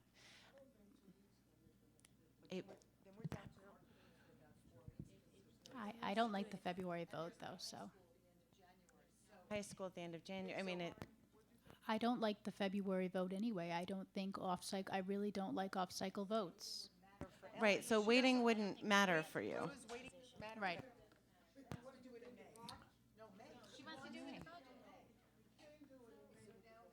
Especially with the 0% tax cap, it's not like we're going to be increasing the tax levy anyway. I think we could put that across. It's more about the roof than anything else. No, no, I didn't. I am actually for February referendum, but I'm not for voting tonight. I just don't think we can do it without the real numbers. It's not.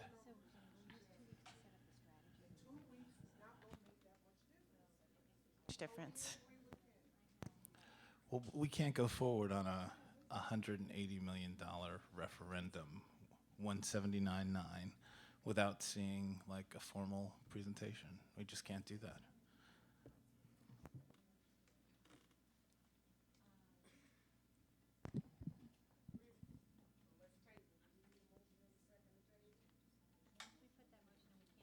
I mean, so there's no motion on the floor. So my question is, what is your vision? If you don't want to do it tonight, give. Well, can I interrupt and make another suggestion, which is, what do we want to do about the people that are waiting for the next agenda item? Can we push that to another meeting? That's an excellent point. The PD. professional development. Yeah, and so sorry. Yeah. They're Yeah. good. They're good with it. I just checked. Yeah. They're good with putting it. Moving it forward. Yeah. Let's make a motion. Move it. Can I get a motion to move the professional development? Mr. Bruce, second by Dr. Brandon. All in favor of moving the professional development presentation to another agenda? That is unanimous. Thanks for waiting. Thank you. Sorry. Have a good night. No worries.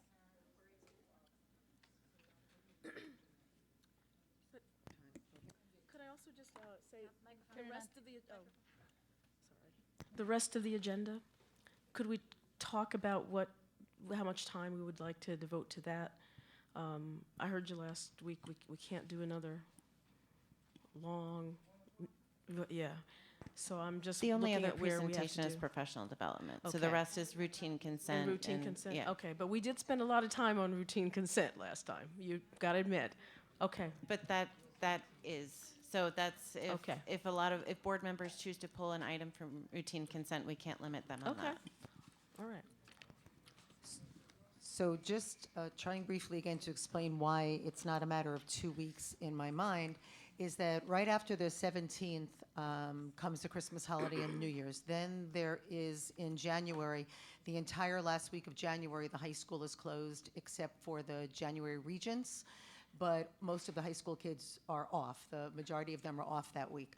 One of the things that I believe hindered us, and everybody spoke about marketing and they spoke about messaging, is that we actually wound up with, and with all due respect to our staff who are overwhelmed in the PR area and getting, presentations out, is that we wound up doing a push in basically a month, 3 to 4 weeks approximately. If we're being kind, we could say 4, it was really 3. And we saw what happened with 3, and I think our consultants could speak about the fact that getting the vote that we did was in fact a testament to this crazy push that occurred in those last 3 to 4 weeks. That prior to that time, there were those who thought it was going to be a resounding loss, and in reality, that big push was able to get enough people out and educated about it to come out and vote as they did. But I am very, very concerned about, again, putting us behind the 8 ball and then saying, okay, we're going to vote on the 17th and have another presentation, leaving aside the issue of I'm not really sure what we're going to be presenting about again, since we just had a very lengthy one tonight. And the facilities committee actually had this plan together, and it's not fly by night. I mean, I saw Tina's head shaking, so it probably could be spoken to.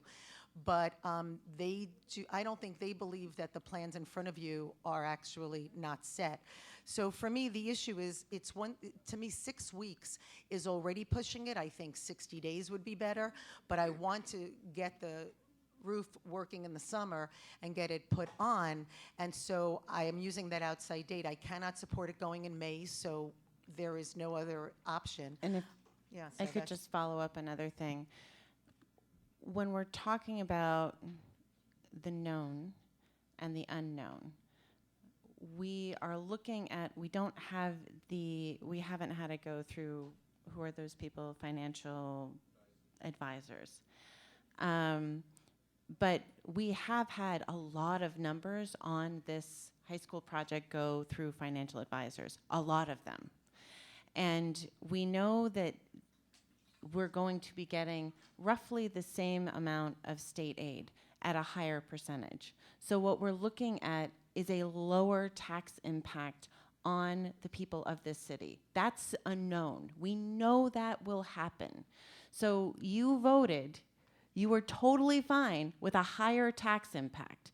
So for the people here who voted on this, the idea that you would not vote tonight and take away that added time that we could really work to start doing outreach for what would be a lower tax impact than you already agreed to doesn't fully make sense to me.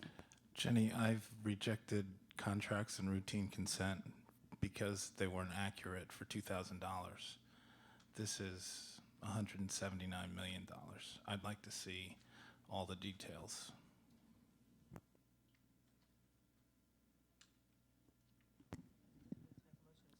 I mean, I can straw poll it, but I don't know that we have 5. The people, can I?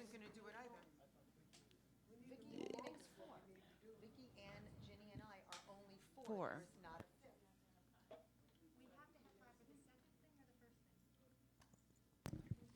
The bonding resolution, you have 3 resolutions: necessity, the proposition, which is the referendum, and the bonding. The bonding requires 5, the other 2 require 4.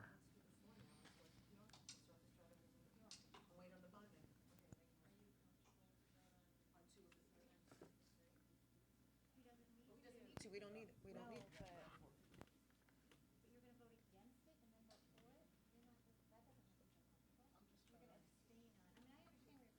Talking to the mic. Maybe could you articulate what each of the votes are, because that might be helpful. Right, there's one resolution which is of necessity. It's a resolution that says in 2 pages, single space, basically, we need this project. That's necessity. Another resolution is for the bonding of it, which is the asking the voters to go out and have authority to bond, to borrow the money for the project. And then the third resolution is basically the referendum language, the referendum legislation, or language that the voters would actually vote on. So if you don't have 5 votes, the bonding resolution, you would probably want to wait on that and do the other 2. Now, we obviously would prefer that Jeff Honeywell was here because he is the attorney and I'm just playing attorney. But I know for a fact that the bonding requires 5. And that's kind of a special exception. So what does the necessity verbiage sound like? Let me see, I have it up. And actually, we have a handout. Jen has a handout. Yeah.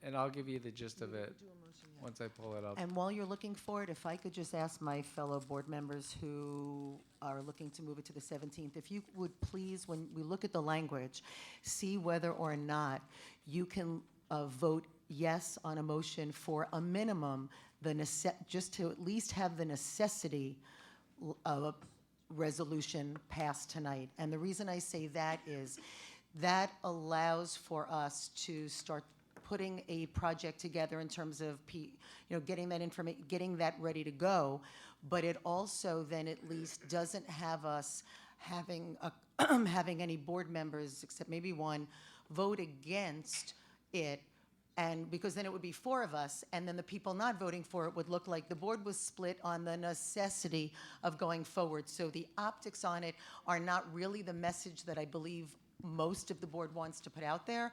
So if Bill can read it out, I wonder if we can do that in that way. Right, I could paraphrase because it's a couple pages, but basically the Board of Education is saying that the needs of the district require the construction of additions and reconstruction of Albany High School site work, furnishings, equipment, machinery, basically a project. So you're just saying there is a need for this project in lay terms. So where you'll find it is, to make sure you're looking at the right resolution, about a third of the way down the page in bold where it says, it's indented, resolution specifying the necessity. That's the resolution I'm looking at. It's the one that, if you look at the first bold program, the first bold paragraph, the first line says resolution specifying the necessity. I don't see that one. We have resolution dated and bond resolution dated. There's 3 resolutions. Can you go hand him the three that we have, Jen? Says we don't have that one.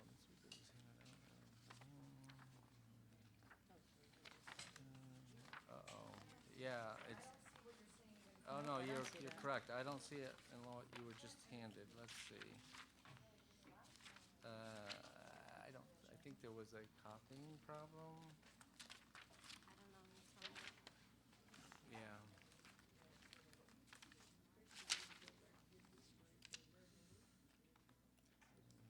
Where's the original? You had 3 originals. One for Jen. Where's the originals? Because that one was correct.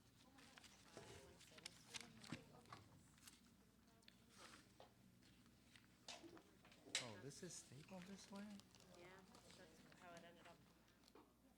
Yeah, I think there was an error in the photocopying because I don't see the necessity one based on what you were just given.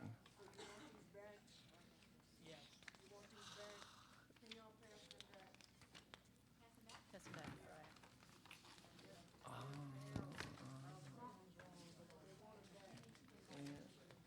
Yeah, well, you don't have the one that we were looking for. Back this way? Yeah, that's, this is passing. Oh,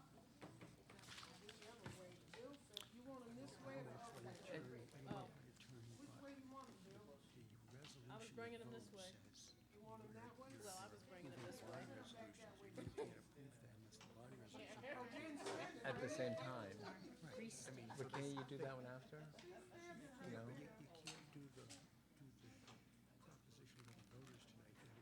Oh, okay, all right, okay.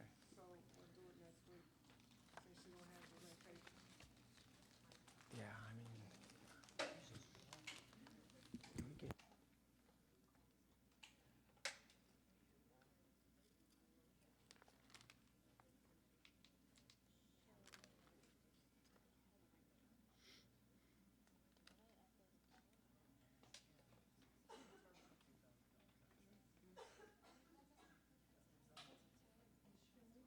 I think she put it on board docs. Send it to them, an email? Yeah, I could probably, where do I have it? I can actually email them to you right now. Let me pull that up.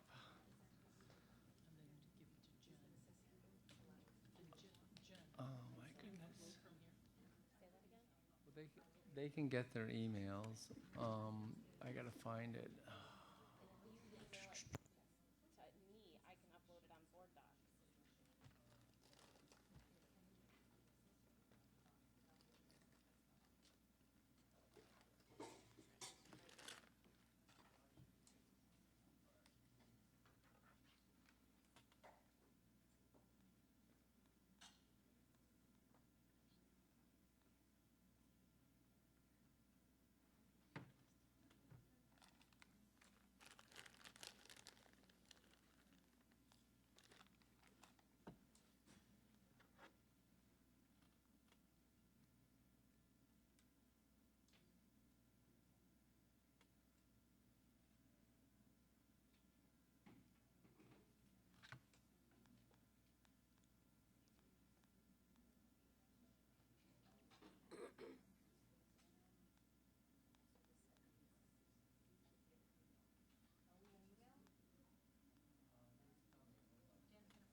Would anyone like to tell a story while we're waiting?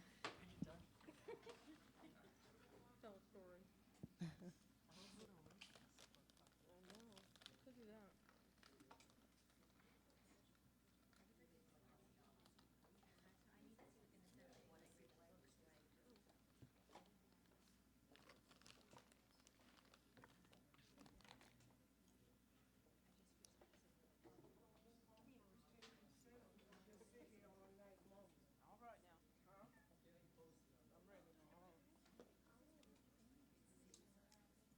So because of the order of the other two, the suggestion is not to do the bond and the referendum one, because they're kind of they refer to each other.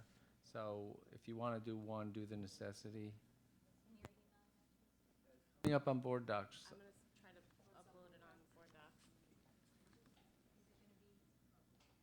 Is it going to be under the meeting? Meeting agenda?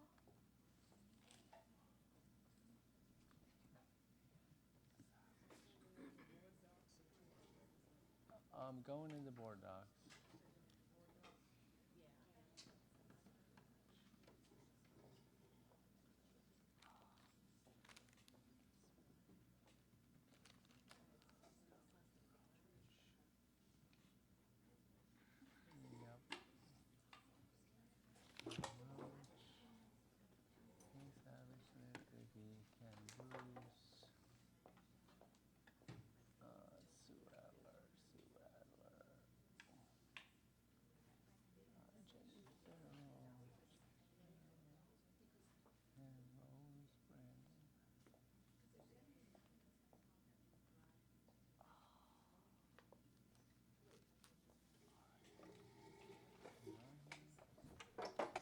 So, I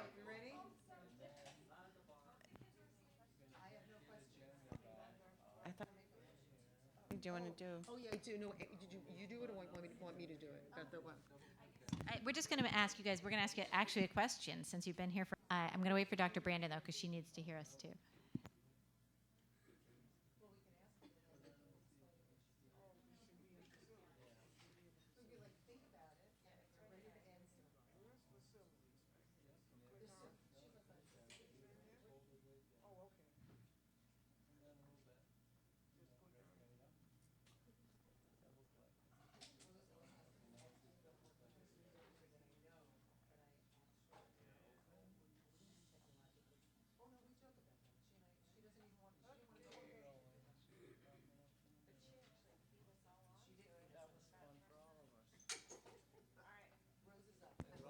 Go ahead, Anne.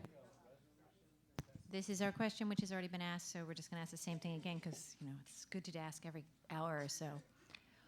All of the work that we discussed today, up to and including a balcony in the auditorium sufficient to hold a full small learning community of the scale we expect, can be done for $179,900,000. Yes. I'm going to make a motion. I'd like to make a motion that tonight I'd like to make a motion to approve the resolution of necessity, just that one, where the blanks are, with the understanding that the blanks in there, and just for anybody who's new to this, there's always blanks in this, even when we have the presentation and the numbers are there, and I don't remember why, but it's a legal thing. So that we approve the resolution of necessity with the understanding and the communications we've now had with CS Arch and Turner that we're talking about a maximum figure of $179,900,000. And with the understanding that state aid will not be less of a percentage than that which we had under the 1A resolution that went out on the last referendum, which was, we believe, 63%.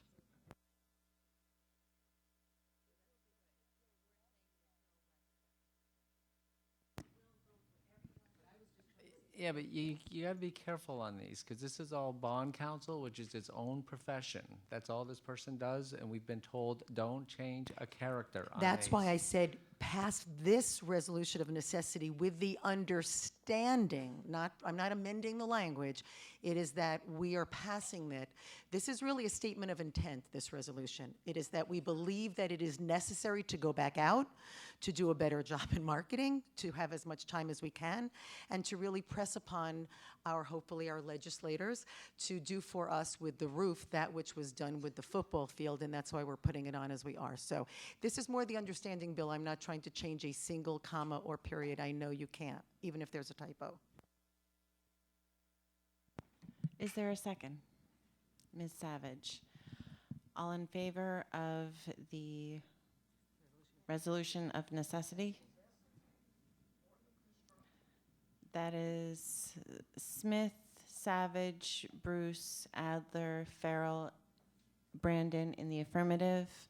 Do we have any abstentions? Roach abstaining. Motion passes. Thank you very much. Next up. Thank you all very much. And you all will be here we'll see you on the 17th. We'll see you on the 17th. All right. Also, and Rose, Kenny, any questions, get them to them. Yeah, and The that's presentation, seriously, and everybody. We're not just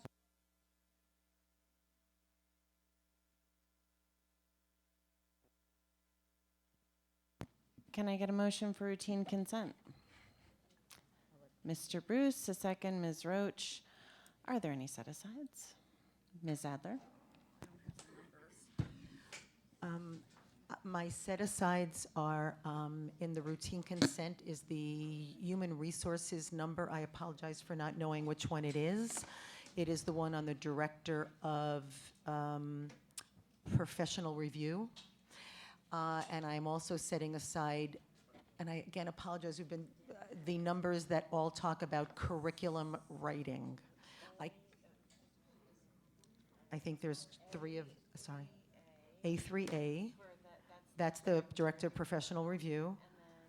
And then the curriculum writing, I believe there are at least 2, and there may be 3. I can search for 12. them. 12, okay. So that's A12. A12, getting it into the record. And there's at least one more. There may be 2, but there's at least one more. And you can notice it's 21. Thank you, Ellen. A21. Yes. And is there any other? I'm not on that page. I A21. apologize. I don't see it yet. No. Nope. Okay, That's it. and that's all I'm setting aside. Any other set-asides? What did you want to set aside? Oh, yeah, I set aside Jennifer Cohen's resignation. Any other set-asides? Nope. All in favor of routine consent minus those set-asides? That's unanimous. Can I get a motion for HR A3A? Ms. Adler, a second. Ms. Roach, any discussion? Rose, did you want to talk at all? That does, sometimes we don't want to talk. So the reason I set aside the direct, I have sort of a question, I think, for either the superintendent or Kathleen. The concern I have in the director of professional review position is that it was my understanding, based on last year's budget discussions, that the reason we were having that position was because the legislature changes in the law on APPR last year were going to require the kinds of things for which that position was really necessary because of the burdening on our staff otherwise.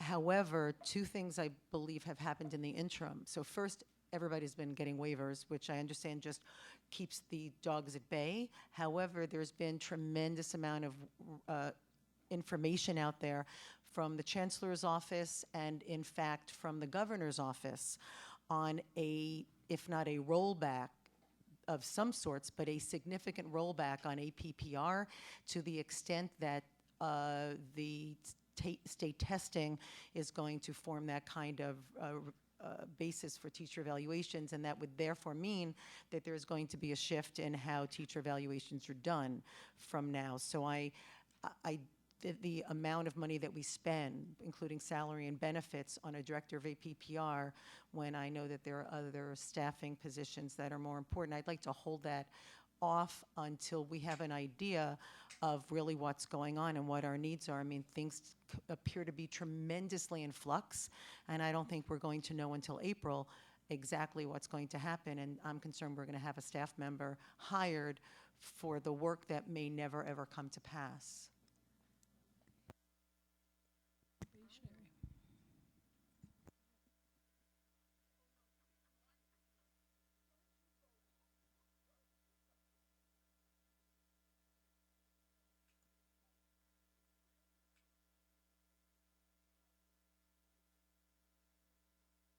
To say this, and I'll say it openly, I guess the position will eventually have to be filled, and it probably needs to be filled.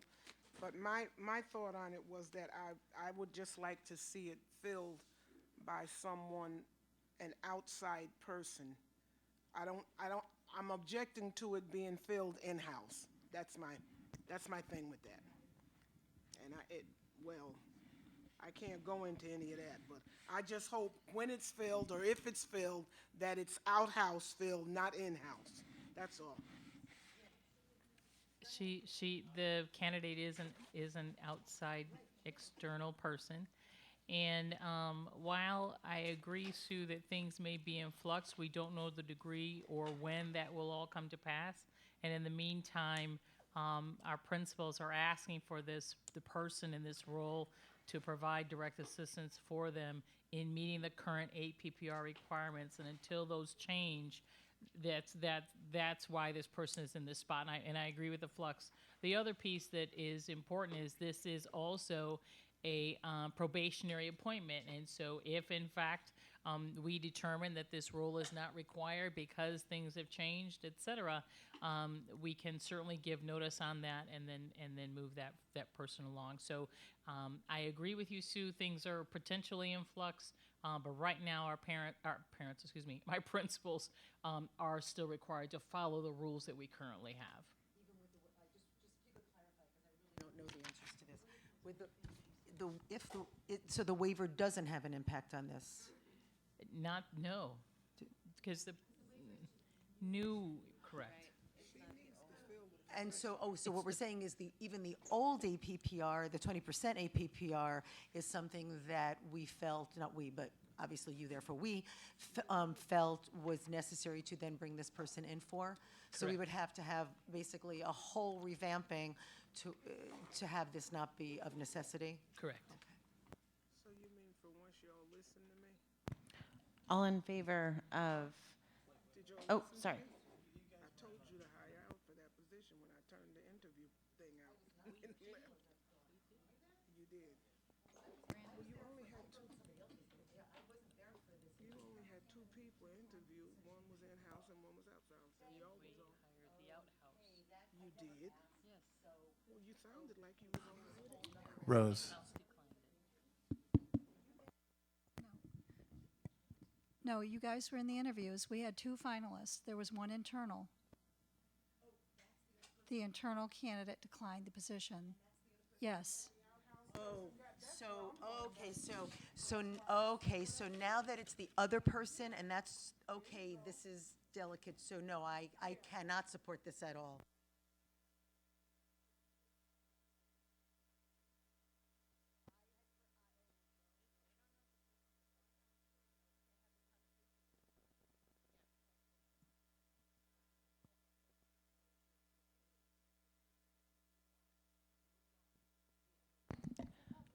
all in favor? All in favor of this position?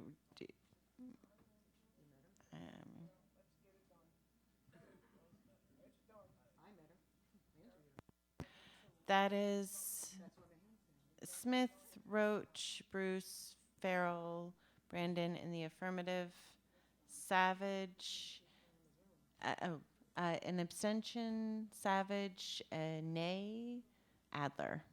Motion passes. Would you like the HR things, 12 and 21, to be bundled? Yes. Can I get a motion for HRA 12 and HRA 21? Ms. Adler, a second, please. Anyone? Bueller? Ms. Savage? seconds.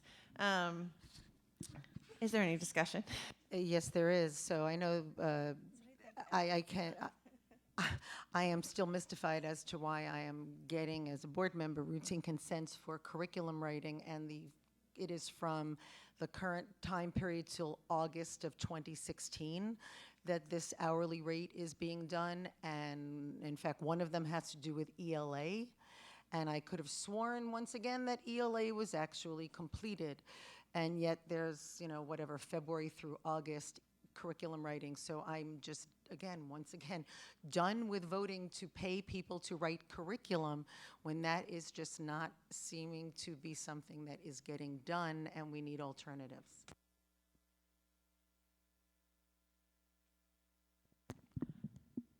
Any other discussion? All in favor? Smith, Roach, Savage, Bruce, Farrell, and Brandon in the affirmative. Any abstentions? Any nays? Adler, nay. Motion passes. We are now through with routine consent. Any board committee reports? Ms. Savage. So I held off on my committee report last time because it was 1 a.m., but it's only 10:43, so I'm going to do my board committee report.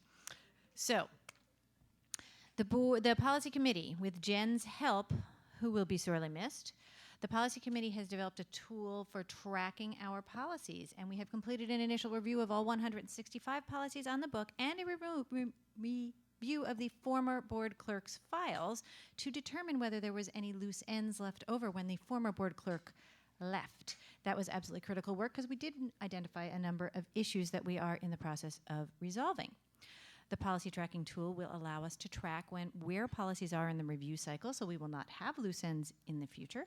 And it also will allow us to identify policies that are out of compliance with their annual review requirement, of which we have a couple. And we have a cabinet member in a lovely green dress who is going to work to identify cabinet members to shepherd these policies that are out of compliance through the compliance process.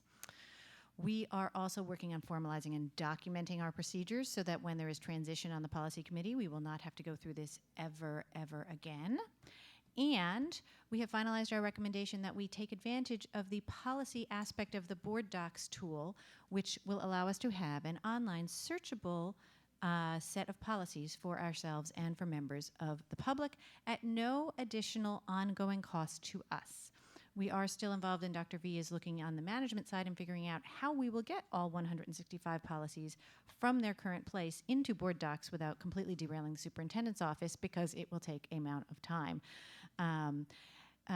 Finally, we have discussed a couple of policies, which we expect hopefully to get to you shortly, and a new procedure around cover sheets for policies so that when they are presented to the board, we know that the lawyer has looked at them, the owning staff member has looked at them, and the policy committee has looked at them in their final form. And that is my committee report.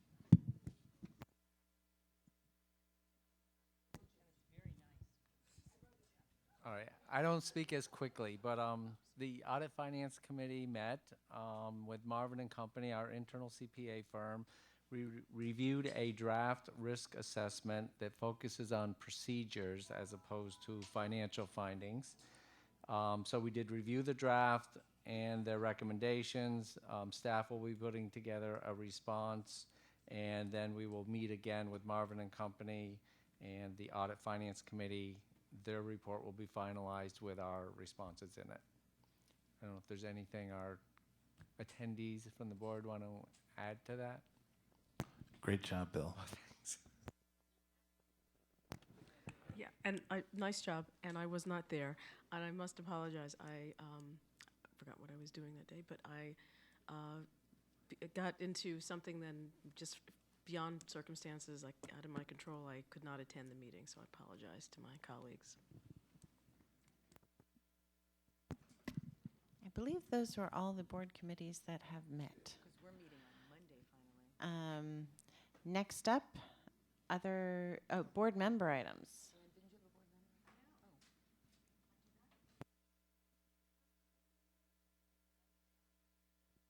So I just have a few, a couple of board member items, not a few. So the first thing I have is way back when there were not all of us on the board, we had a presentation from the County Board of Health, or at least Albany Med. They came to us with regard to sexually trans. I am a document hoarder. And so I went through my documents looking for something and now created a pile of stuff that we just didn't get taken care of. So one of them has to do with back in 2015, or actually it's 2014, we had a presentation on sexually transmitted infection screening program targeting Albany adolescents. And the interesting thing is in Smallbany, when I took my son to get his flu shot at the County Department of Health, because the pediatricians didn't have any yet, this year, I met a woman, and she actually was part of this group. And so this whole conversation started again, and I embarrassingly remembered that we did not actually do anything with this. And there was an issue of whether or not parents should opt out or not be able to opt out. But to me, that's like just the nuance or a piece of the issue. The real issue is that when you talk to people in the field, we and the rest of the population now has, teenagers have sexually transmitted diseases are rampant again, and so screening and all of that is the kind of thing where they, is something to discuss. I would like to suggest that we, to make sure that we have a board member item, and that therefore sometime in the spring we attend to this issue, whether as part of a larger discussion to make sure that we are doing right by our students in terms of, I'm sorry, what? I just wanted to follow up because the other, this was pretty important. So we had an initial presentation, and there was another presentation. In that other presentation, we had our student reps there who weighed in. One of the really important things that they weighed in on is a recommendation that it was not an STD clinic, but it was in fact a health clinic that would provide a lot of other services. And they talked about the reason why that was so important is because nobody would ever go into an STD clinic. Yes, So it's my recommendation that let's take those wonderful students who are now college students and doing wonderful things in this world, and let's call it a health clinic, because the doctors there actually loved that idea. They were all excited. So everybody's on board for a health clinic, and if we could just maybe use that language I think that's fantastic, and I'm glad between the two of us we remember, meaning you did. So I would like to have this come back on. So I'd like a board member item on having a health clinic at our high school, and then we'd get the presentation again and figure out what we all think is important and can live with in respecting the rights of people's religions and parental relationships and student independence and all of that. So are there 4 members that are interested in a presentation on this to explore having a health clinic? Can I ask one question? Yes.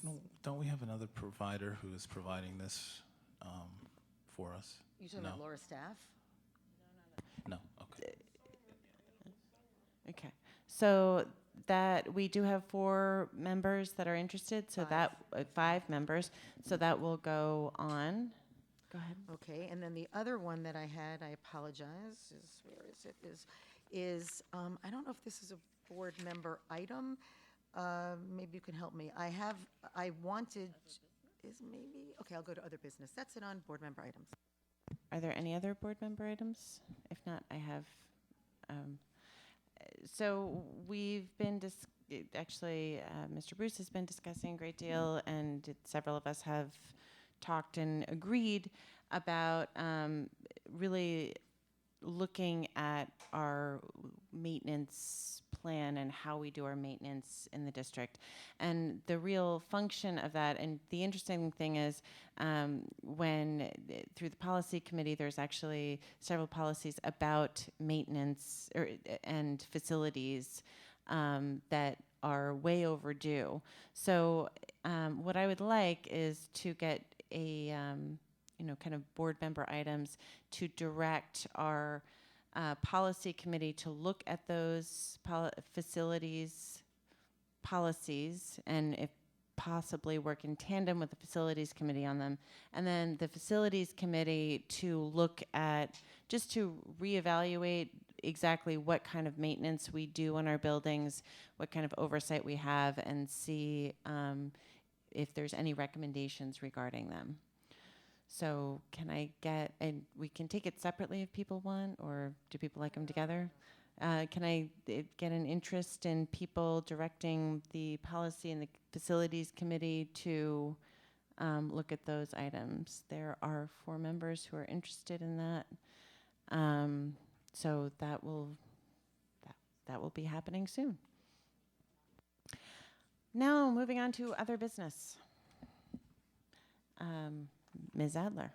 So the 2 things I wanted to bring up during other business have to do with, in my hoarding, I came across a contract and a program that we discussed and approved, and I wanted to, with regard to the contract, which was from October 2014 to August 31st, 2015, was the CSSR. It was the Center for Secondary School Redesign. We had approved funding for ALC, professional development and differentiated instruction, that kind of work to actually see improvement there. And given that we've talked a lot about ALC and revamping of it, and that was supposed to be, they had the Mass Insight, which probably sounds like gobbledygook to the new board members, but there was, Mass Insight came and did an ALC review, and there were supposed to be changes there. One of the things that we looked at was, of course, to improve the academic outcomes, as the ALC, we know the success of the ALC impacts tremendously on middle school and high school here. So the measurable results there were listed as changing in best practices and in 2 additional months of growth for students on NWEA. And what I'd like to do, because we've talked about this as a board before, is start the process of actually following up on measurables that we have started for about 1.5 years now or 2 to require be part of a contract. And because of the importance of ALC, it was one of the programs we looked at as getting a program review for the budget. I would like, maybe this was a board member, well, it's not a board member item, it's a contract we approved. I would like to discuss or throw out that this be a contract that we get some information on. I know maybe it would be in the spring of 2016 coming to us, but to basically, or maybe as part of the ALC review, get some information back on the impact that the contract for improving the professional development at ALC actually did. And in doing so, maybe because it's a smaller environment to look at, we might then help us inform, or it might help inform us as to how to really approach following contracts like this and getting measurables in other ways. Because we talked about like a pilot. I was talking to Kenny about it. We did it like at one meeting, and we talked about maybe piloting it in a sense, getting a contract or 2, and getting into that habit of following through. I can pass the contract around. For So those of what you I who would haven't- say is this would actually seem more like board member items, because I think that you're looking for kind of an update on it, which would Although the- require staff work. And the only thing I want to bring to bear on that, though I'm more than happy to have it be a board member item, is I guess the only reason why I wasn't sure is a board member item felt to me to be something kind of, do we want to look at it or really not? We already approved this contract, and part of, I feel, our fiduciary responsibility and stewards is if there's measurables in there, it is our responsibility to ensure there are. So let's say only 2 people wanted to vote as a member item. I would make the argument that we don't have the right to actually not investigate every contract, but out of respect for staff time, we talked about doing it on a basis to understand how we create a process or procedure, because we are really supposed to be getting reports that show us whether the measurables were met or not. And I'm not expecting the staff to go do this with every contract, and I don't see it as, like I said, I don't think we have the right to say, no, we're not going to do it. Vicki wants to say. I think, I guess I want to, I hear what you're saying, but I think I'm interested in a bigger kind of data thing for all of our schools, well, all of our programs, whatever. Okay, I because this is just a small piece of the puzzle for me. I think I want to have some meaningful data coming in from all of our programs and at a particular points in time. You know, I'm sorry, it just feels, I don't know enough about this. I know this is a contract, but it's just, it seems, and I don't remember what you said about the terms. Was it a year ago, 2 years ago? It ran through August of 2015. 2015. And there was not a piece in there about requiring a report from them? Well, that's the issue. We have started over the last year and a half or so to require all back pages of cover pages for contracts to list measurables. And I'd say many of them have started, have done that.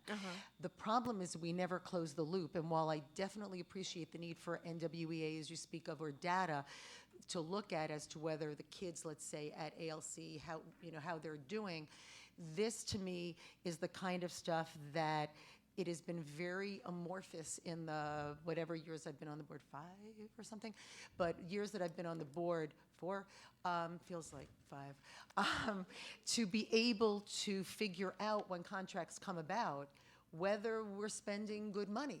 And the only way really to do it is to at least have some system in place. And we didn't want to have the sort of the onerous kind of thing of getting all those reports, figuring out how do you do it so it's not a lot of work, but somebody at the end sort of gives us that information. Okay, so this would be an example of we're just using this contract as an example of taking a look at. Okay.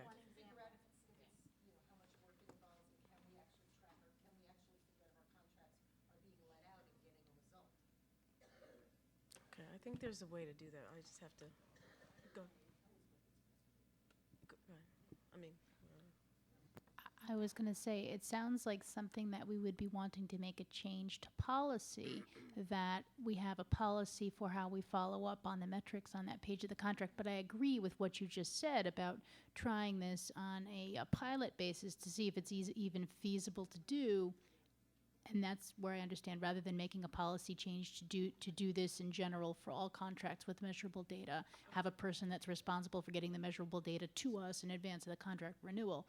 It does make sense to pilot that first, so I do support that.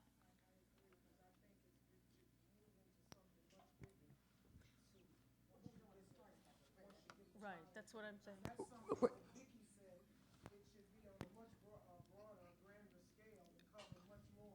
Oh, no, of course. But what we talked about is we didn't want to dump this, and we knew, just like we knew we didn't used to have measurables on the back of a contract, we added that. We sort of knew that we couldn't all of a sudden say, okay, now get us within the first 3 to 6 months the report before we have to renew the contract or let out a similar one. So, so is this available? I mean, can this be loaded up or something? Why don't I give this this just seemed like an easy one because it's also ALC and it's a smaller PD piece, that kind of thing. But I can give this to Jen and she can put it on board docs, and then at least now you understand the conversation we had last year, which was, we really do have at least I think we have a stewardship responsibility, which is why we started asking for measurables, because otherwise, how do you decide whether to give out a contract? And then how do we do it so it's not too onerous, while at the same time balancing the need to know, because we get multi-year contract, we get a contract, next year we get it again, and then the question becomes, did it work? And so I don't know who should be doing it. Sometimes it's the contract that it's part of, you can read the contract and it'll say part of the deal is they're going to submit a report. And a lot of our contracts, even our own staff, there's language in there about giving us the report, but we haven't actually followed through. When I say we, it's not like when you're in an office and you have a tickler file or your assistant does it for you. So this has been a way for us to get our arms around how do we do this important piece of financial stewardship so that it's not like you have to hire somebody to do it, and yet, in a sense, we get information. So I'll give it to Jen. Yeah, one thought, and we discussed this, was to have the contractor provide the metrics prior to the next contract. And contracts that actually don't meet the metrics, we wouldn't see because they wouldn't come back for a renewed contract. I mean, that's just one thought. So I'm not sure I like the idea of I mean, perhaps the contractor can identify their own metrics, but I would like for us to decide, you know, if we, based on our understanding of the program, what they're doing, we determine those metrics. And I think they should be obviously aligned with our big picture vision and goals of ALC or whatever the school is. Okay, okay. But it I think I also, I mean, I'm hearing what you're saying, I believe, about, so we did require some metrics, right?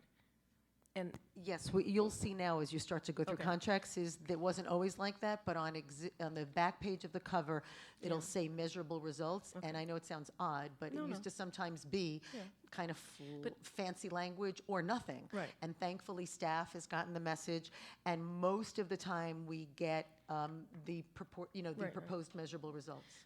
Most of the time, okay. Because, and are those reports, do we give them within X number of days? So now I'm talking about contract language. There should we don't be have any X number reports. of days or weeks or whatever that they're required. We don't get any reports. That answers the question. That's what we're looking at. We're Okay. trying to figure it out, and that's where the idea of a kind of pilot. There is no procedure or process in place as to whose responsibility it is to get the measurable results and then to present them to the board or not. In other words, and you don't present, it wouldn't be presented like on a board meeting. It's just the next time something comes around or somebody out, you know, you'd be like, yes, well, we're going to let out this contract, and on the back, it would say, you know, maybe the report would be appended. Again, it's all, we're not sure what we're doing with it. But I And- just bring it up. And I'm I'll sorry, send it so, to Jen. I mean, I think the way that I might suggest, and just as an example, is if we're having a, let's say, a presentation on, you know, ALC, like just an update on what's happening there, I think that's where we would have, like, I want to know not just that result, but whatever other initiatives we have going should be reported on there. And I know you want to talk about this separately, but I'm just saying I want to look at a whole picture and not one. And I agree with you. element. What I envision happening, I guess, is that wherever contracts are capped, Yes. I don't know the answer to that, I probably should after all these years, but wherever there's contracts, that part of the file, part of the deal, whether it's electronic or paper, is that that entity, if they've gotten contracts let out before, we know what their track record is, as opposed to just looking, let's assume, I'm not saying there's a file, but let's say there's a file for ABC Company, and for 10 years they've worked with the district, and they didn't have measurable results that they anticipated. Remember, the measurable result is not what happened, it's what is anticipated to happen. And then in the 10th contract, it just says again what they hope will happen, but nothing else in there letting anybody know whether it happened any of those other years. So I will pass it along, but unless you have more ideas. Okay. And then the last thing was, I wanted to ask, so one of the other things I found, there was an intervention program, and this was obviously but it's recent, an intervention program for at-risk male ninth graders. And it listed superintendent, it was like a 4-page document. And I just wondered, this was for I believe it must have been for the 2014-2015 year, because the measurables were going to be that the cohort data would be compared to 2013-2014 repeater student data. I'm just going to give it to you. I do not need to hoard it in my house anymore. But I was hoping that that would be something that we could find out, does the program still exist? And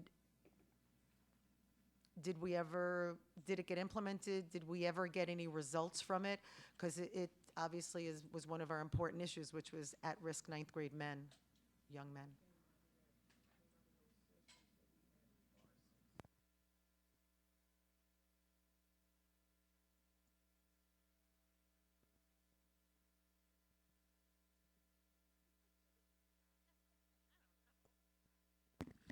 My hoarding is not that organized. Mr. Bruce. Motion to adjourn. Thank God. Second by Ms. Roach. All in favor? That is it unanimous? Oh, good. It's unanimous. Thank you all. Have a great night.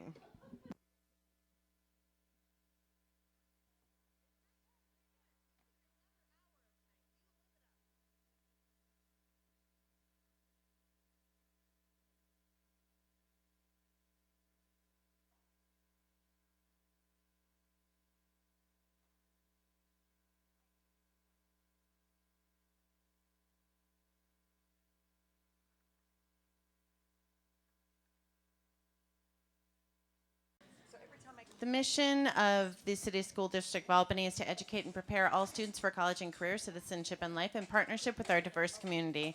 We'll be saying the Pledge of Allegiance. If everyone could rise. I pledge allegiance